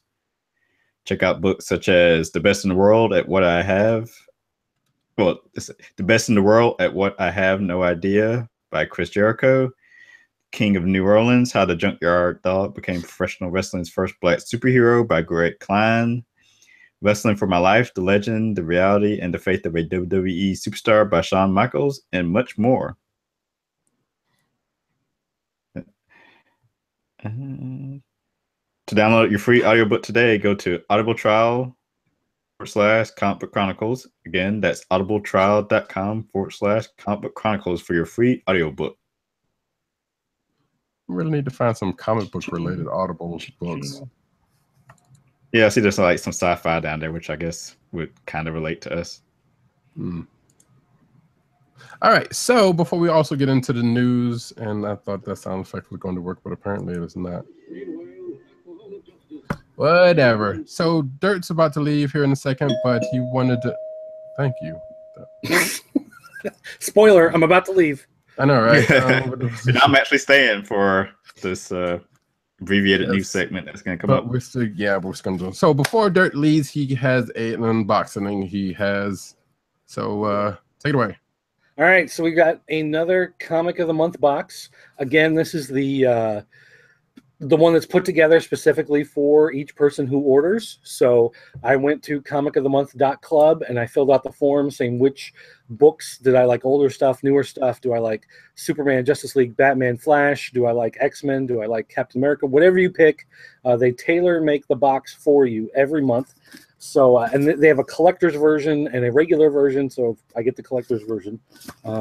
So anyway, I've got it right here. It just came today. I haven't even cut the tape on it or anything. So we're going to take a look here at what I got. And this is great, actually. This works special for me because my birthday is actually on Sunday. So I get to count this as a birthday thing. So my wife is like, oh, more comics. And I was like, yeah, for my birthday. Of course, that doesn't explain every other month, but still, nonetheless, here it is. So, all right, so it comes in a... I'm going to have fun with that later, popping all those. Let's see. There's a letter in here. Thank you for your subscription. New and improved duplicate policy. We send out a lot of books. We want to ensure that we never send duplicates. We never want our customers to get stuck with duplicates. So we're simplifying our duplicate policy. If you get any duplicate comics, just send us an email and a picture. It's not that we don't believe you. We just need a picture so that we're not sending out too much. Duplicates could even be months apart. There's no time limit. So if you end up getting doubles of books, send them a picture, let them know on the email, and they will take care of it and send you replacements. So that's cool. But seems like you could still abuse that. Well, someone probably could, but I wonder if they keep, I don't know, if they might keep a record. I don't know. Anyway. What they send out. Yeah, you may be right. Yeah. So I can go back and double check. So, all right. So our collector's book of the month. This is Atlas #1. That looks like Jack Kirby. Yeah. Is he hero or man? This is Jack Kirby book, and it's got a $10 price tag on the back. I don't know if that's correct or not, but Jack Kirby DC stuff. You don't see a lot of that nowadays going through stuff, so that's cool. Another thing that Comic of the Month Club does is they try to give you multiple copies of a title so that you can get like a storyline going, so you're not getting just a bunch of random stuff. You can try to follow along a little bit better. West Coast, you guys know I've been getting West Coast Avengers in these for quite a while. We've got Acts of Vengeance that we've spoken of recently in the past. We've got yes, 54, 56, and 57 here. So there you go. So we've been talking about, we mentioned Acts of Vengeance, and I even made the bet I was going to go dig all these up and go through them. Maybe they're watching the show. I don't know. But there we go. So I'm going to dang it, now I'm going to have to live up to that. There's also the Atlantis Attacks Avengers West Coast annual. There were a bunch. I remember one time thinking I was going to read these, and I was thinking there was like 4 or 6. No, there's like 12 or 15. Yeah, because they spanned all of the annuals of that year. And yeah, remember the thing making a joke about being in Atlantis Attacks like a couple of months ago or a few months back. All right, so then we've got Superman, the Man of Steel, 37 and 38. One of those is a 0-hour book, so you can see this is when he was fighting against, or at least meeting all the different versions of Batman through the years. I remember when this came out being really excited for it, so that's cool. And then, Dead Again. They killed Superman again? What? So that'll be fun to read through. And then there's also another annual for Superman, Man of Steel, from the same time period, year 1, which followed right after 0 Hour. So that's cool. And then I don't know why they keep doing this to me. Probably because I said something here on the show about it, but they sent me another Image Newman from Image Comics back in the heyday of all the extreme crazy. Another Liefeld looking book. I'm gonna have to flip this thing through real quick. And I said something last month about the fact that they keep sending me these weird Image Extreme Studios things. And let's see here. Rob Liefeld, sure enough, Rob Liefeld, creator of the Newman.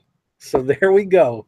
So that's what I get for making fun of Rob Liefeld on the show all the time. They, like I said, they personalize it directly to you. And so I bet you it was like Rob Liefeld watched the show and was like, "Hey, yo, get that guy some more of my stuff." Rob Liefeld is probably like a ghost backer of the company. So anyway, yeah. So tailored exactly for you. And like I said, I love this service. I don't have the graphic. I made a graphic a couple months ago, but if you go to comicofthemonth.club and you can sign up, there's a referral thing. You can put my name, Dirt. If you put Dirt on there, they know who it is. Like I said, it's not going to, if you put the referral code for me on there, it's not going to pay my rent. They're not sending me, fat stacks of cash and big checks every month. But, it does, it helps with my package, with my, getting my comics. So anyway, if you want to go to comicofthemonth.club and put in the name Dirt, I'd appreciate it. But I do believe in the service, even if you don't put my name in there. I've been getting, gems like this to go through and look at. I always love getting these packages. And this is even in a thicker, this is like a 5 mil bag that it's in, like one of the crispy, thick ones, not the usual. Right, not the ones made for current books. Right, like the 2 mil ones that you get that you can breathe through and put condensation on the book on the inside. This is edited, written, and drawn by Jack Kirby. Sure enough, it is. Exactly. So nice. This is from 1975, April of 1975. So that is some. This is always like cool little nuggets to go in the collection of. The random. Looks like a good copy. Yeah, actually, from what I could tell. I don't see any white on the spine corners or sharp. Yeah, that's a pretty good copy. So when I pass away. And they're going through and inventorying all my stuff for auction, they're going to go, oh, he had pretty good taste, but he also had terrible taste. We can't figure this guy out. We have no idea what was going on with his collection. So anyway, guys, comicofthemonth.club. I love it. I love getting this every month. I'm going to sit back on Sunday on my birthday, just kick back, relax, and some bourbon. Read my comics. Oh, I hope so. There better be. Maybe some scotch. Okay, switch it up. Sure, why not? So anyway, yeah. All right, guys. All right. I got to get up at 5:30 in the morning, so I'm going to take off. But Agent 70, I hope your family recovers well. Thoughts and prayers are going out for you and your mother. So hope everything's good. And Tim and Roddy, have a great show, and I'll see you guys next week. All right, have a good birthday too. If we don't talk to you. All right, thanks. All right, I'm turning 29 again, just so you know. Sure. Later. All right, and now we are on with the cinematic news. And actually, let me pull up this here, so we can go through this. Yeah, I knew that was going to happen. I got way too many tabs up. Excuse my voice, also. That's a lot of tabs. Yeah, and I knew that at some point they were going to go. That's part of. I've noticed sometimes when I have a lot of tabs up, that's when sometimes I go in the water. So that's one part of the mystery, but that ain't it. Anyway, cinematic news. So there was a lot of news coming from D23, which was last weekend, and also going into San Diego Comic. Oh God, I hate stupid auto-playing video. I don't know where it is, but that's fine. We're gonna roll through it. First up, Marvel provides fresh look at Black Panther costumes, and this was from D23. Apparently, the costumer at Stitch Kingdom, I guess on Twitter or Instagram, was this looks like this is from Instagram, was showing off a bunch of Black Panther costumes that they had on display at D23, and they look great. There was another article I saw about the Black Panther cosplay is going to be pretty much on because of that, because of stuff like that. So that ought to be great. It is definitely in the show notes if you got the link that I put out earlier, so you can go check that out. Premiere date and voice cast for the new animated series Marvel's Spider-Man announced at D23 Expo also. And if you haven't seen the video that came out, I think probably prior to that, then that was a little kind of a teaser into it. Then there's that. The guy playing Spider-Man, his name is Robbie Damon. Like I said, breadwinners get black. I don't know who this guy is, but there's a bunch of people. We found out that Anna Corazon's going to be in here. Max Modell, Gwen Stacy, let's see, Uncle Ben, and of course the Rogues Gallery. Patton Oswalt is going to be in here. Laura Bailey. Let me see. A bunch of other people's going to be here. So we found out some stuff about this. Oh, Miles Morales is going to be in this also. So it's hard to be. It looks. I'm looking forward to this show. Yeah, kind of. I am too. Like the art style was different from the last couple of shows. Seems to be a little bit different as this video would show. But yeah, this is like they may be packing a lot into this. So that ought to be cool. Next up, let's see. Here's your first look at the insanely detailed model of Disney's Star Wars land. So this is another thing that came out in D23. Apparently, Disney World is going to have a Star Wars land, and it's going to be a whole thing. So we got pictures of it that somebody from IO9 took. And I saw another article saying that they were trying to get it to be like Westworld. They wanted to be an experience like Westworld, which I'm thinking, did they see Westworld? Because things didn't go quite well. But you get what they meant by that. But nevertheless, I'm like, Of course, Disney's been doing this kind of stuff for years. So if anybody would be able to pull it off and keep damage to a minimal, I'm pretty sure it's them. But it looks to be cool. And whenever this happens, I want to go. Like, it sounds like they pretty much have everything that you, a Star Wars fan, would want to experience in this. And apparently it's going to be, it looks like they're going to be at both Florida and California. So no matter which side of the country you're on, you'll be able to experience this. Makes sense. And this was the experience. This was the article I was referring to about the Westworld type stuff. There's even going to be a Star Wars flavored hotel and a whole bunch of other stuff. So that ought to be cool. Also from D23, there was a video put out that was a behind the scenes for Star Wars The Last Jedi, and the good folks at IO9 broke it down to the very last compound. I still have yet to see this video, but this the gift they have showing up with Finn and Ray dancing is pretty neat. So I hope that's see some play. Anyway, if you haven't seen that video yet, that came out last weekend, then go check it out. I'm sure there's a whole bunch of good nuggets of things that is in there. Let's see. Ron Howard teases Lando, Chewbacca, and the Falcon from Han Solo set.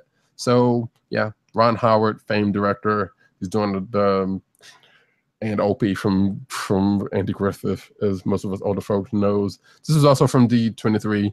I guess did a little video behind the scenes. No, excuse me, this was on Twitter and Instagram where he showed off some stuff from the set. It's a bunch of capes here. One thing to note that this article brings up, that in this picture of if you're watching the video, there's a picture of Chewbacca checking out what looks like to be the dailies. And if you look at the picture, it looks like Chewbacca holding another of a species, which could pretend to be his wife. Which for me kind of thinks that at some point we will see his son Lumpy show up. And this article even kind of says something about that. So that'll be funny. and I think Lumpy has been actually made into canon thanks to one of the books that have fairly recently came out. So fans of the Star Wars holiday special from back in the day, rejoice. Marvel and Star Wars characters confirmed in Wreck-It Ralph 2. So we know there's going to be a Wreck-It Ralph 2. And there's going to be a whole lot of brand synergy. And we also found out that there's going to be a bunch of Disney princesses in this that'll be voiced and having small parts in this. I've still yet to see Wreck-It Ralph, so I know the gist of what goes on with it. And there's just going to be another one. Have you seen it, Tim? I saw Wreck-It Ralph. Did you like it? Yeah, I did. Okay. Yeah. So it sounds like it's going to be more of the same with more brand synergy. Let's see. Avengers Infinity War appears to have wrapped filming. So I believe they're in your neck of the woods filming. Yep. Yeah, it says filmed in Atlanta, Edinburgh, Scotland, and New York. And apparently they may have finished at least that one on July 14th, because they are doing 2 movies. They're doing Infinity War and that other Avengers movie, whatever presumably the aftermath of Infinity War, whatever that's going to be. So they wrap filming on that. So all they got to do is, post stuff and all that kind of goodness. But we know it sounds like they're right on schedule with it. So great. More Avengers Infinity War movie news. The promo poster pays homage to classic comic book cover. So if you're watching the video, you will see a shot from Instagram from D23 Expo, and there's a poster that's up that has Josh Brolin as as Thanos holding the Infinity Glove and the date. And of course, there's the Infinity Gauntlet comic book from back in the day that they are homaging. So that's cool. Rumor: Steve Rogers assumes new identity in Avengers Infinity War. Some people are speculating that it could be the Nomad, the man without a country, that's probably about as good as any guess. I'm personally kind of going for the Captain. Just skip over Nomad and just go to the Captain, because we already know they're working on another shield. He's probably more than likely he's going to get another shield from the energy shield from Wakanda, but we don't know. It's all rumor at this point. If any of that's ever gonna happen. Let's see. Mark Ruffalo may have accidentally revealed who all dies in Avengers Infinity War. I did not read this article because I did not want to, just in case that actually did happen, didn't want to be spoiled on it. But apparently this was also at D23, and as the picture shows, he and Don Cheadle were talking. I guess this was like for Good Morning America, excuse me. And he may or may not have spoiled who dies. So if that is the case, then I don't think he's going to lose his job over it, because it's going to be all right. People are going to watch the movie. So a new standalone Hulk, speaking of Mark Ruffalo, a new standalone Hulk movie will never happen, Mark Ruffalo says. And he, again, at D23, he was talking, and again, Don Cheadle was right there beside him. They were talking to somebody else, not GMA. But he says, apparently, according to Variety, he says, and I quote what this article says, "I want to make one thing perfectly clear today. A standalone Hulk movie will never happen," the actor said. Universal has the rights, which is true, for standalone Hulk movies. And for some reason, they don't know how to play well with Marvel, and they don't want to make money. That was his quote, which I thought was pretty funny. Now, that being said, Universal does have a right. This is him speculating on it. It could very well be true. What he's saying could be true, but it may or may not be. It doesn't seem likely we're going to Hulk movie, but everything he said doesn't sound wrong. Maybe with the exception of the not play well with Marvel. We don't know. He may know something we don't know. So that was just him talking on the side. Sony's Silver and Black rumored to feature classic Spider-Man foes. So we already know this is not going to play into the MCU, and this is a Spider-Man side film and starring Silver Sable and Black Cat. Sounds like the Chameleon is going to be here. Tarantula is going to show up. The Scorpion, who showed up in Spider-Man: Homecoming. I don't know. We don't know if it's going to be the same guy or somebody different, because apparently, like I said, this is not going to have anything to do with the Spider-Man films, it sounds like. Yeah, that's a whole confusing mess to try to understand. Yeah, it's dumb. It really is dumb. And also, Tombstone is going to... It's a lot of the C and D list. Pretty much. But, hey, Spidey's got a deep end, so they can kind of do that.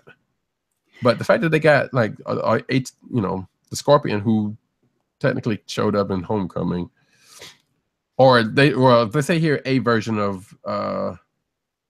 well, that's the Tarantula. Excuse me, the Tarantula also. Like you said, a bunch of C and D list folks. So that's coming next year late, and we'll see how all that plays out. Agents of S.H.I.E.L.D. Season 5 to begin production soon. So, woo!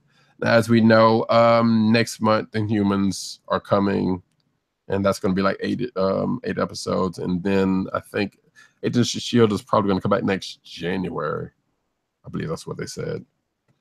And it probably says here. But, because of Inhumans was part of the reason why they're late. But then again, they've been doing that. It's like it's not like this is the first time they've had a big gap between seasons. So it is what it is. The Incredibles 2 begins a minute after the first film ends. I like The Incredibles. It was a great Fantastic Four movie, as pretty much everybody has been saying. And, we finally get an Incredibles 2, which the funny thing about it was the Fantastic Four comparisons, even though there's more than 4 people. I guess that technically is more than 4 people with Jack. But anyway, the movie ends with pretty much a Mole Man character. And I didn't remember that until I watched this video, which if you haven't seen Incredibles, go watch it. It's pretty damn good. Need to rewatch it. Yeah, I'm thinking I'm going to do that, because look at that. I watched this video and it just shows the end of the movie, and I was like, yeah, that movie really was good. So it's worth a rewatch. Incredibles 2 will hit the theaters in next year, June 15th. So I am slightly debating about actually going to see that in the theater. I don't know. It's like the first one. Yeah, because like I said, that first one was pretty good. What's up? Looking at the time, I'm probably gonna have to. Okay, that's fine. I got it. Yeah, that's fine. I'll wrap it up. Appreciate it, man. Not a problem. So we'll see you on the flip. Do you have the list of the books we reviewed? Actually, I haven't. No, I don't, but I get it. I got it. I'll send it to you. Okay. Later. All right. So as we finish this up, there is a good bit of news. Like I said, this is from D23 and some San Diego news going on here. The first look at Disney's DuckTales reboot will hit you with all the nostalgia buttons. This is coming out of D23. They were privy to showing a preview of DuckTales. So if you were there and saw that, that's cool. Worth pointing out that there was a DuckTales book that came out this week in the same art style. It was DuckTales 0. We had a copy. I have actually bought a copy. Didn't get a chance to read it. Otherwise, I would have brought it up earlier. But yeah, there's a sneak preview. There's a video out there for it. Go check it out if you are so inclined. Big Hero 6 TV series unleashes opening title sequence. So again, there's going to be a Big Hero 6 TV show. Sounds like most, if not all, of the original cast will be coming back for this. I've never seen Big Hero 6, so I'm going to have to check that out also. So it seems like, yeah, with Wreck-It Ralph and this, and I've got a lot of some Disney stuff to catch up on. I believe that's going to be debuting this fall on Disney XD, just like the DuckTales reboot. X-Men, the Dark Phoenix set photo reveals a new look for Cyclops. And if you're watching the video version, we see an Instagram pic from just like Comics Galaxy, which I guess, I don't know, is some fan site or something. We're not really sure. But there's what potentially could be a look for the new Cyclops. Deadpool 2, Blind Al returns in new production photo. So Blind Al from the first movie, played by Leslie Uggams, is returning for Deadpool 2. I remember the scenes of her being pretty funny. She played Wade's roommate, and apparently, obviously, this is a comic book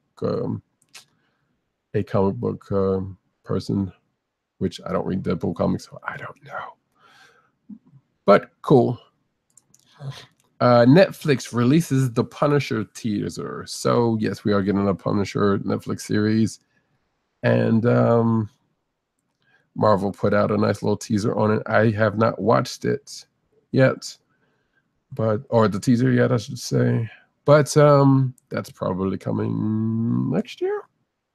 Not really certain. We know they have been doing filming on it, or they started doing filming on it, so I don't know.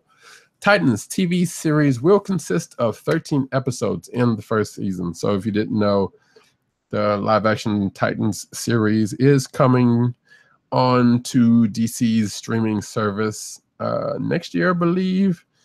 And now we know how many episodes are going to be in the first season. And I don't even think, according to this article, did they put the cast together? I'm not even sure. Yeah, it says here that not all the roles have been cast yet. So they're starting filming, but they don't have all the cast yet, if that's the case. Or the filming is going to be starting in September, according to this article.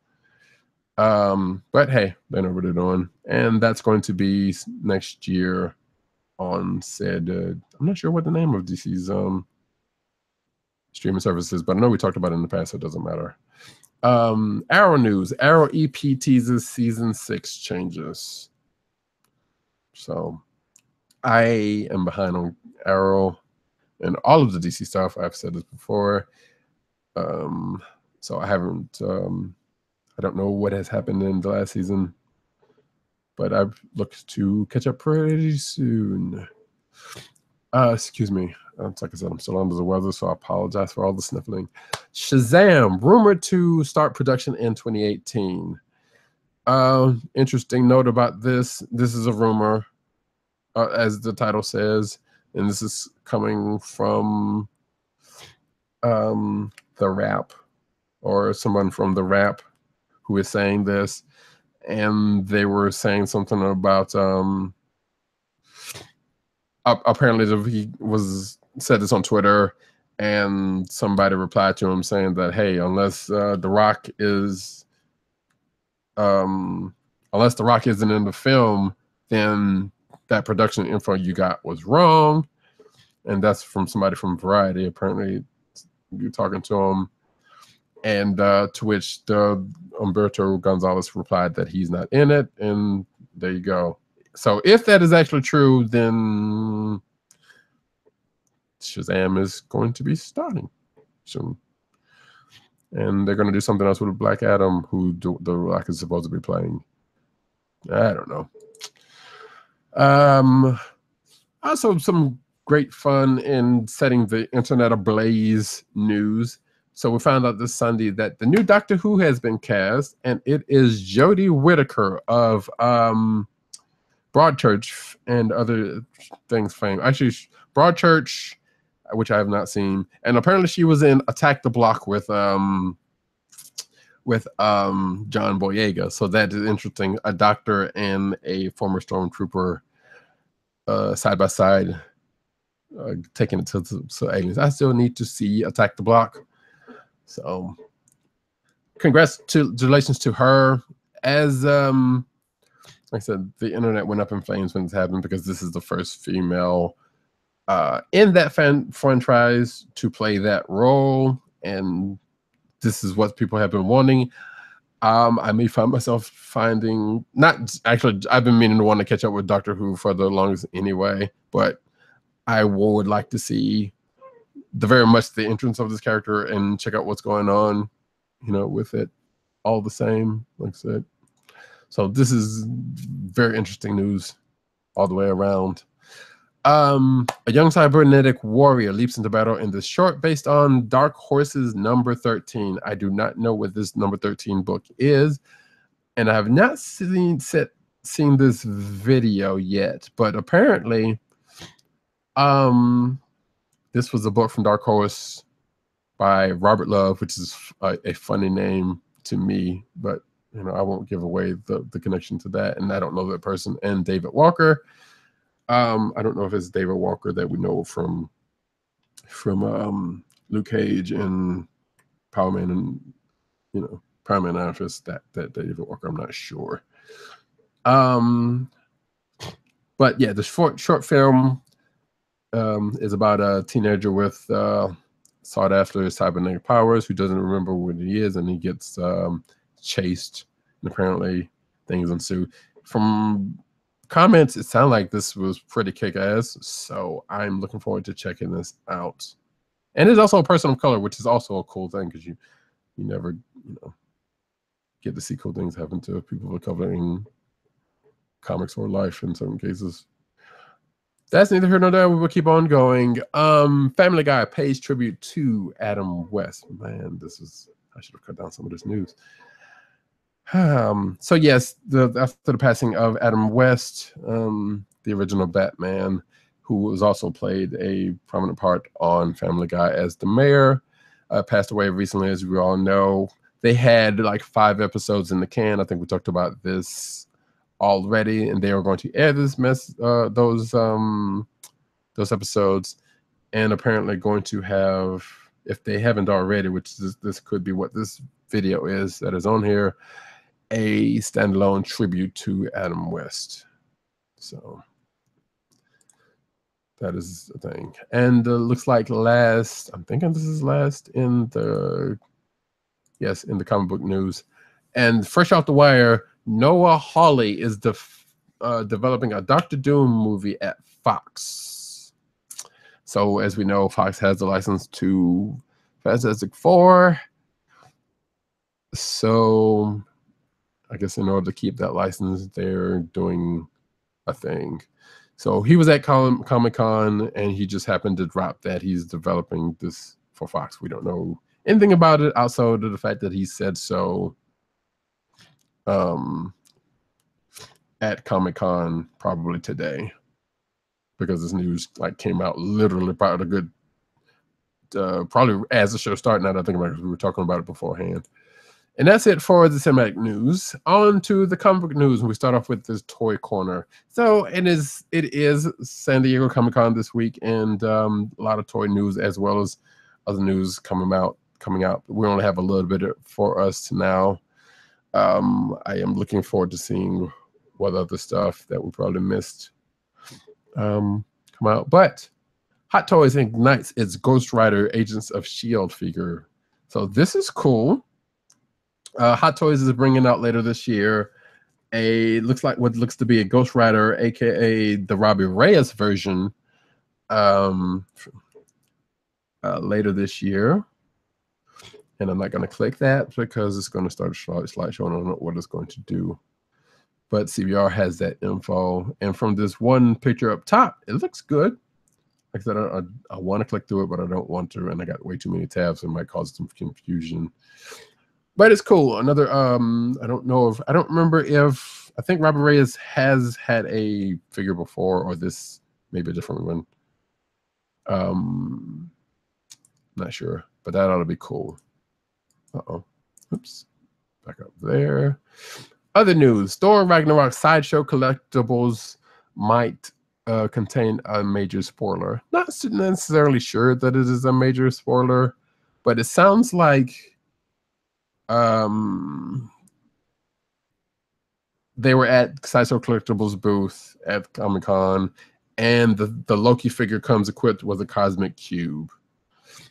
That may or may not be a spoiler. We don't know. I mean, because Loki's had the cube when he was in the Avengers, so that's not really saying much. But it could say something about what happens in something that happens in Thor Ragnarok, the soon-to-be coming movie. Whether that's a spoiler or not, who knows? It is a thing, and there are more figures coming. Also, more toys. There are Thor Ragnarok. Well, I guess this is talking about the figures themselves. We have a Gladiator Thor, if you look in the picture, and also there's a Gladiator Hulk figure that's right up behind them. Let's see. Yep, here's Loki. And again, these are all from Hot Toys, not Satchel Collectibles. There's a Hela figure, and there is a Valkyrie figure, which I think I like, and I might actually want. Like, it looks kind of like really like Tessa Thompson, and it looks great.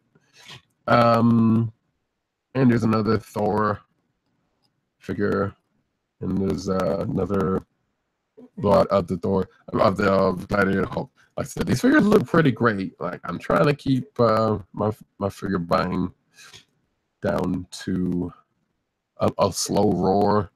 Like, hopefully from the show, Matt Wayne could get this Riri figure from Diamond that I'm really wanting. I will be forever grateful. But you know, our man in the trenches doing his thing. So hopefully we will hear from him next week. But that's it for the toy corner, I think, for right now. DC to release Enrico Marini's Batman: The Dark Prince Charming. It is a graphic novel from said comic book creator. Actually, it's going to be a pair of graphic novels, and it says to pit the Dark Knight of Gotham against the Joker, of course. And yeah, sounds like it is going to be a whole thing with them, and they have some secret connection according to this, according to the synopsis given here. And if you're watching the video of this, I am kind of going through some of the art, which looks nice. Actually, it is some good looking stuff. So check it out if you're a Batman fan. Peter Parker returns to the Daily Bugle in Marvel Legacy. So we already knew that Peter is losing his millions, much as I think that is a bummer. But Entertainment Weekly, I'm going to say reveals, but you know, this typo that CBR put up, that in Amazing Spider-Man 789 kicks off the Fall of Parker storyline, which I guess that's when he's going to lose his riches, or has lost it by then, and ends up going back to the Daily Bugle in some mysterious fashion. Looks to be not as a photographer, but we don't know. So yeah, look forward to that, or don't. X-Men artist spends 2 years on caricatures of every X-Men. If you're watching the video, if you're not watching the video, you should really check this out, because this is pretty extensive work going on here. So graphic designer Scott, and I apologize for butchering your last name, Modrinsky, dedicated 2 years of his life to recreating every single Uncanny X-Men comic book character into an X-shape caricature. Let's see, do we have another picture? No, this is only one picture. If you go to Scott's site, Unnecessary Excessive, you will find said caricature. The drawing has over 2,500 X-Men characters. That is insane. All in all, 545 issues of Uncanny X-Men, ranging from 63 all the way to 2011, were referenced in the drawing. Not all are mutants, which would make sense because that's a lot of characters, even for the X-Men. But even minor characters such as civilians and police get cute drawings from themselves. So that is a feat, and it looks good. Like, and I think he's selling this. So if you're an X-Men fan, and well, he has a gallery, doesn't necessarily say it's for sale, but if you go over to his site and go check out the stuff, it looks like pretty good work from what I've seen in this picture. Hasbro has created a new convention for the family. It is called Hands HasCon, and it will, as this ticker says on the site, start in 49 days, 19 hours, 16 minutes, 54 seconds. You can get tickets now. There's discounted for adult and the youths. And it sounds like it's just going to be all things Hasbro, which kind of take the Hasbro booth from San Diego Comic-Con is going to get blown out. And yeah. It sounds like they're partnered with Disney and Play-Doh and other brands. I have no idea what this kind of going to be about, but it's going to be at the Rhode Island Convention Center in Providence. So if you are up that way, September 8th to the 20th, 2017, you can check that out. Do they have guests? So Stan Lee's going to be there. Peter Cullen and Frank Walker, of course, of Transformers fame. Daya, who's a singer-songwriter, I have no idea who that is going to be there.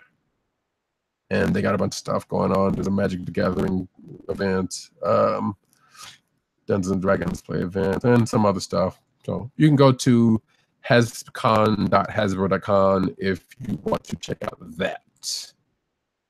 Humble Bundle celebrates 100 years of Jack Kirby and Will Eisner. We were just talking about Kirby earlier. So yeah, there's the Humble Bundle, which is a good, if you want to go check them out, humblebundle.com.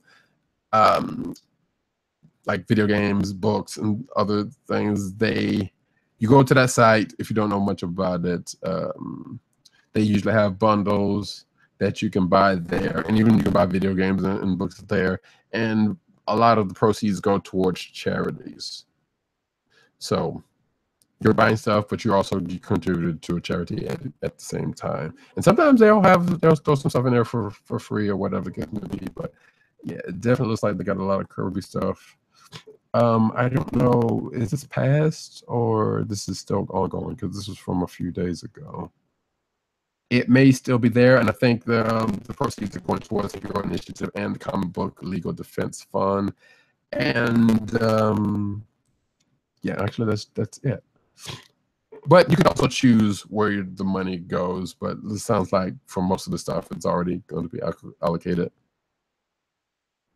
So that's great. Some gaming news. Marvel Games announces Marvel Powers United VR game at D23. So I did watch the little video of this, and all they had was, well, not all they had was, it appears that it's a VR game, obviously, but you get to control, from at least from what we saw, the Hulk, Rocket Raccoon, and Captain Marvel. Whether there's going to be more to that roster, we don't know. This rings to me of a similar game that was for the Kinect a few years ago that was based around the Avengers. Hopefully it's going to be better than that. But there's a trailer out there about it. You can go check it out. It looks pretty good. It is unfortunately exclusively for the Oculus Rift and the Touch. Therein, maybe at some point it will come to the HTC Vive and or maybe St. Gear VR. We don't know about that, but like I said, as of right now, it is an exclusive, and it is going to come out sometime next year. Let's see. DC announces Batman: The Dark Prince Charming. Oh wait, I've already talked about this. Bummer. Okay, so let's skip that because this was the wrong thing. So there actually the link was supposed to be, here we go. My apologies for that. Batman, the Enemy Within, coming this August. So what this is pretty much season 2 of Batman: The Telltale series, which was the episodic video game that came out earlier this year.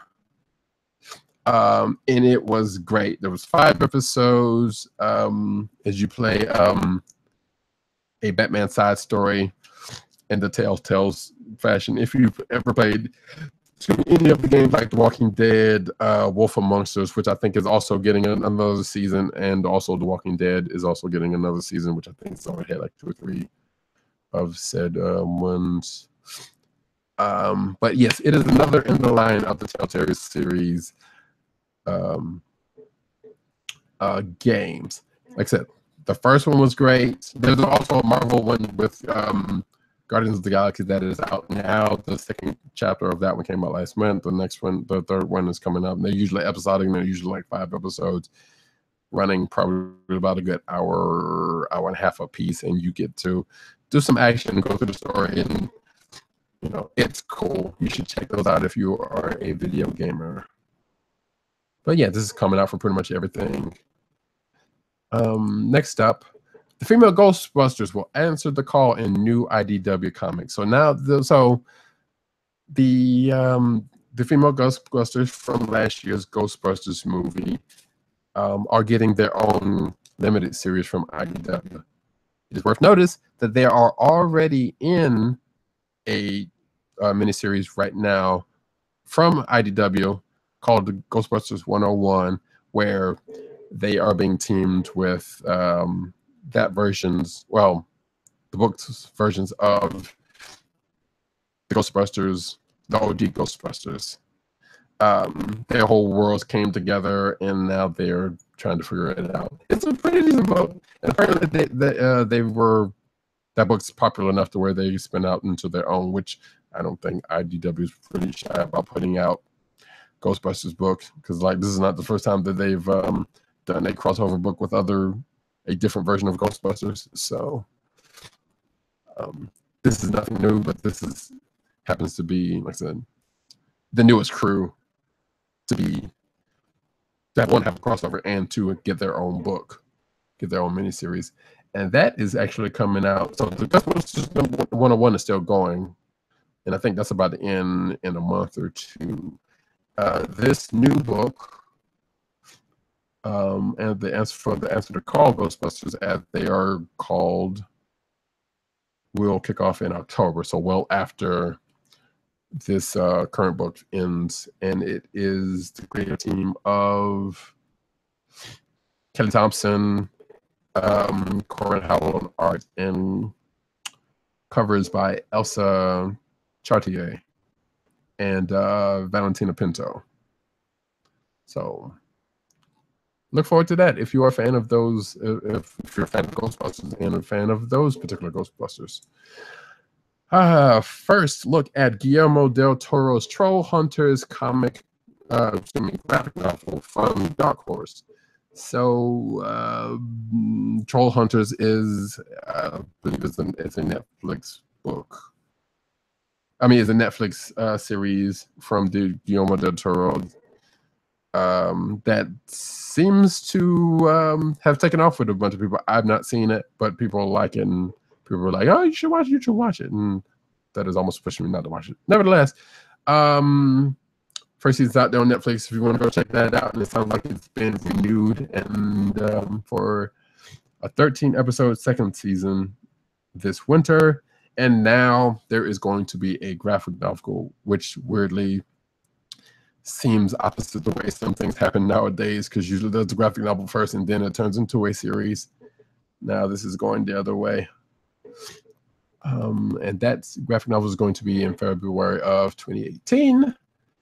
Co-written by Mark Guggenheim and Richard Hamilton, co-author of How to Train Your Dragon graphic novel, and Mark Guggenheim we all know from X-Men books, and also the showrunner of the various shows of the Arrowverse. So, there's that.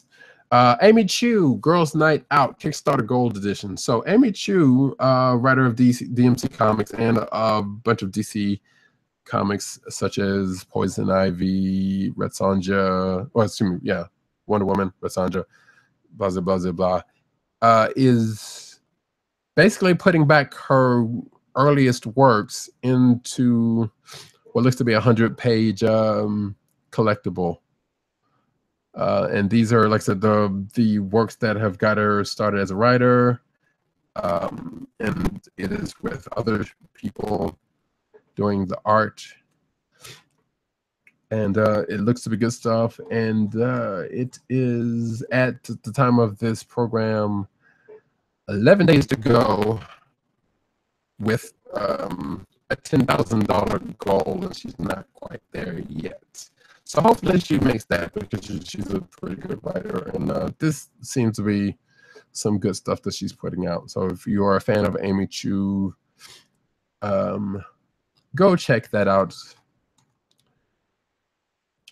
Just look it up by Amy Chu, or Amy Chu Girls Night Out. And it is apparently Kickstarter Gold Edition, which I don't know what that means outside of the standard gold. I mean, outside of the standard Kickstarter stuff. So there is that. Sega ends Sonic the Hedgehog publishing partnership with excuse me, talking too much. My daddy got a cold.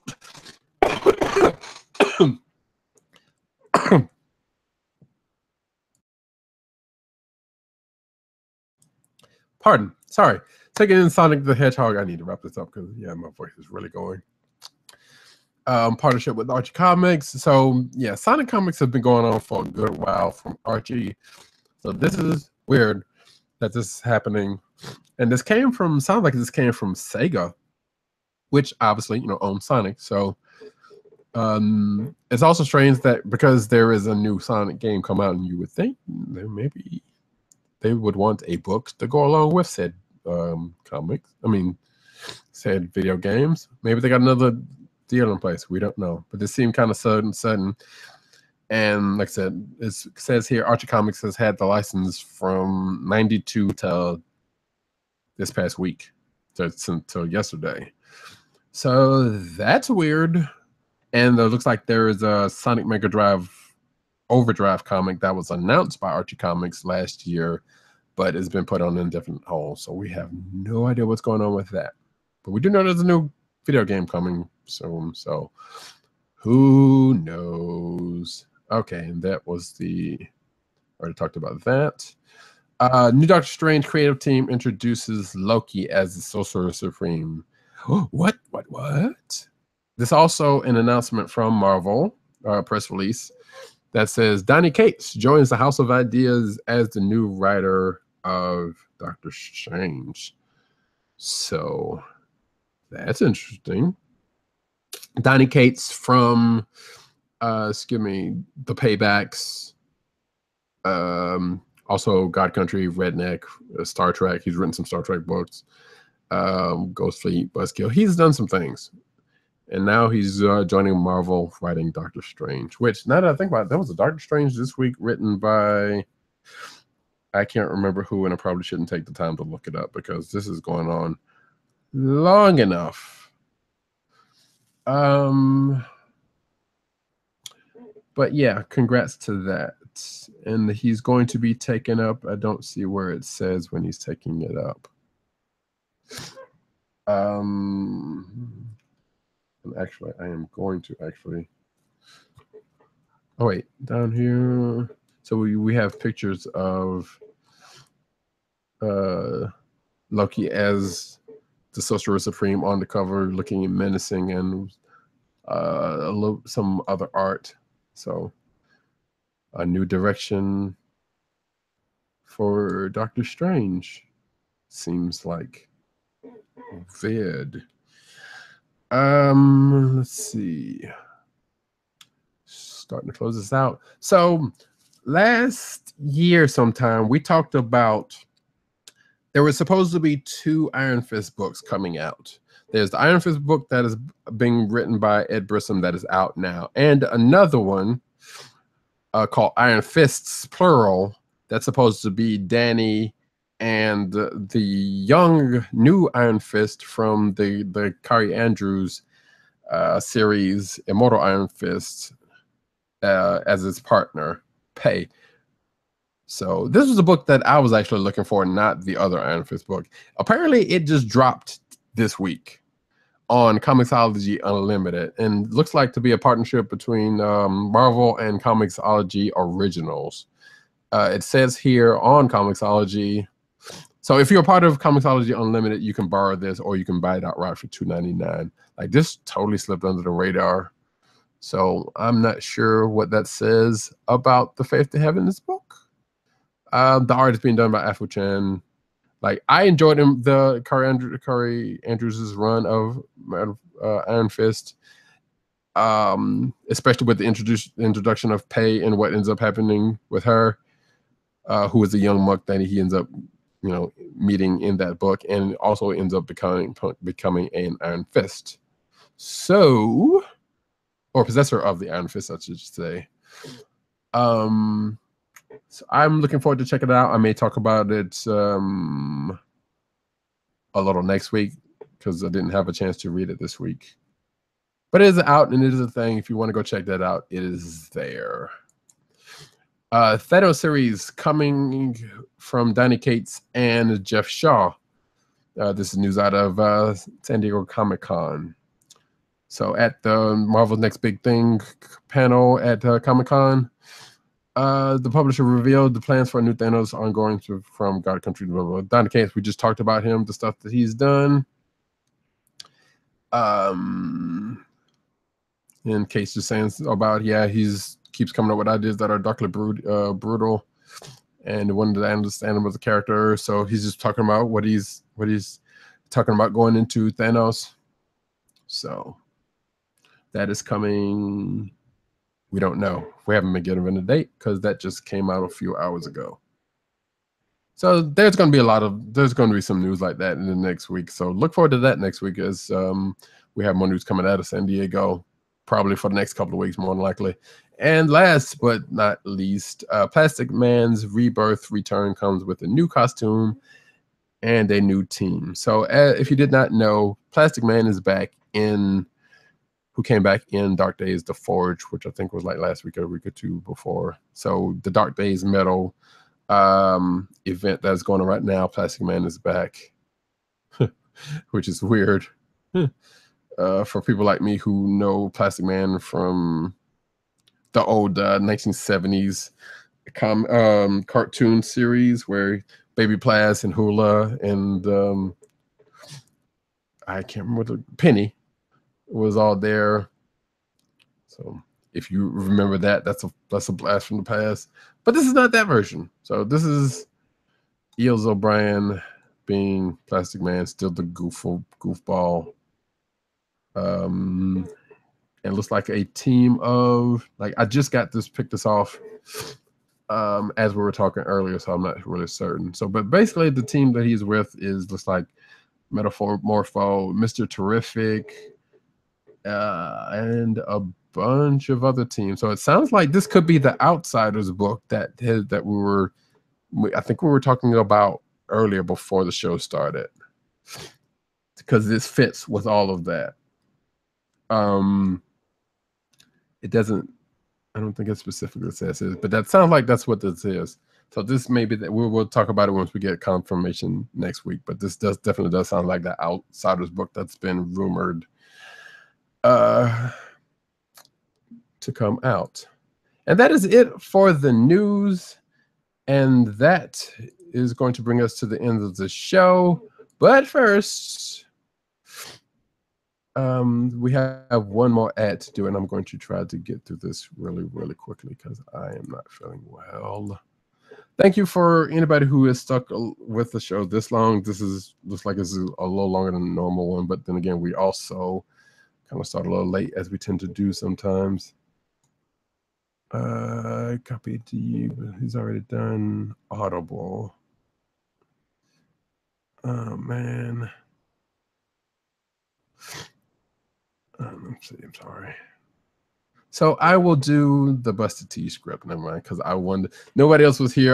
There was another one I wanted to do, and I can't find it just yet. So I'll have to save that one for another time. And I kind of almost have the voice for it, but let me see something here. Crap. All right. This episode of the Comic Book Chronicles show is sponsored by Busted Tees, your home for funny, awesome, cool t-shirts that are sure to get your friends' attention. Busted Tees puts many of their popular shirt designs on sale each week. Choose from several eye-catching t-shirts inspired by pop culture. Cleverly themed TV shirts inspired by movies, video games, TV shows, comic books, geek culture, and much more are on sale. To keep our podcast free, order from Busted Tees by going to cspn.us. That's cspn.us by clicking on the Keep Our Podcast Free link. Click on the Busted Tees banner and then shop for awesome t-shirts. Busted Tees through cspn.us. Do it today. I really, really wanted to do the Adam and Eve spot. You just don't know. And nobody would have been here to stop me. That's the beautiful thing about it. I've got control of the button. Maybe some other time, folks. So if you're looking forward to that. But that brings us to the end of this already long show. I would like to thank my co-hosts for being here. And those who are not here, Agent 70, I hope your family is doing well and all goes well. Much love and energy goes out to you and yours. You can find him at Agent_70 on Twitter and Instagram. You can find PCN_Dirt at PCN_Dirt on Twitter. You can also find him at Graham Comic Reviews on Instagram. You can also find him at Pop Culture Net on Twitter. You can also find him at Pop Culture Network, where you can find all of his shows. Go check him out. He's got some good stuff over there. And last but definitely not least, well, myself, but whatever. Tim Dog98. That's Tim DOGG98 on Twitter. You can also find him at CBCron on Twitter and News Nerd. Excuse me, that's me. The KLIQ Nation. That's TheKLIQNation on Twitter. And you can also find this show and everything else on thekliqnation.com. Spelled that same way. Let's see. You can find me. I've been. Well, I wasn't the host of the show, but hey, I'm wrapping this up, so whatever I am. Radicat on Twitter. You can also find me at Radicat. And you can follow me on Instagram, but I don't really post that much there. But you can follow my CB Caps Instagram, where I post comic book panels, stuff that I love from each week. I'm trying to get better at it. I did some stuff there. There'll be some stuff going forward. But you can also find me at News Nerds Need on Twitter. There is a site, hopefully somewhat coming forward. But I tweet out a whole bunch of nerdy links. Sometimes dirty, because if it's late night enough. But go check that out. A lot of the news goes over there. Some of the San Diego stuff. Not just stuff, just geeky stuff, but comic books, just all kind of the name says it all. Go check it out. And I also have a Reddit at Reddit or News Nerds Need if you want to go check that out. But you can find this podcast on iTunes, Google Play, and any other podcast places of note. So we're also on SoundCloud, Mr. all that kind of good stuff. Go check us out there. But we are definitely on cspn.us, our home site, where of the CSPN, where our show and a bunch of other great shows live and prosper. Go check those out and us there. If you are so inclined.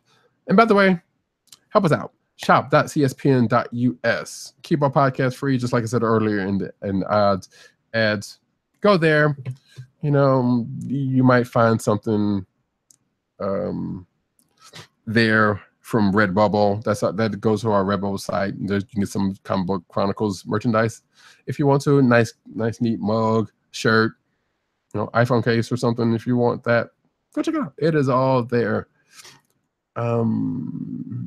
I had a shirt that I was going to wear at Heroes Con when I went, so I could represent. But I got it like the day of, and I didn't have a chance to wash it. So I'm sure I will show that off at some point. But in the meantime, this concludes this episode of the Comic Book Chronicles. We will be back next week, definitely with more news from San Diego Comic-Con and whatever else news that happens to come out in the meantime of that. And with that, This is the Comic Book Chronicles, and we are out. Peace.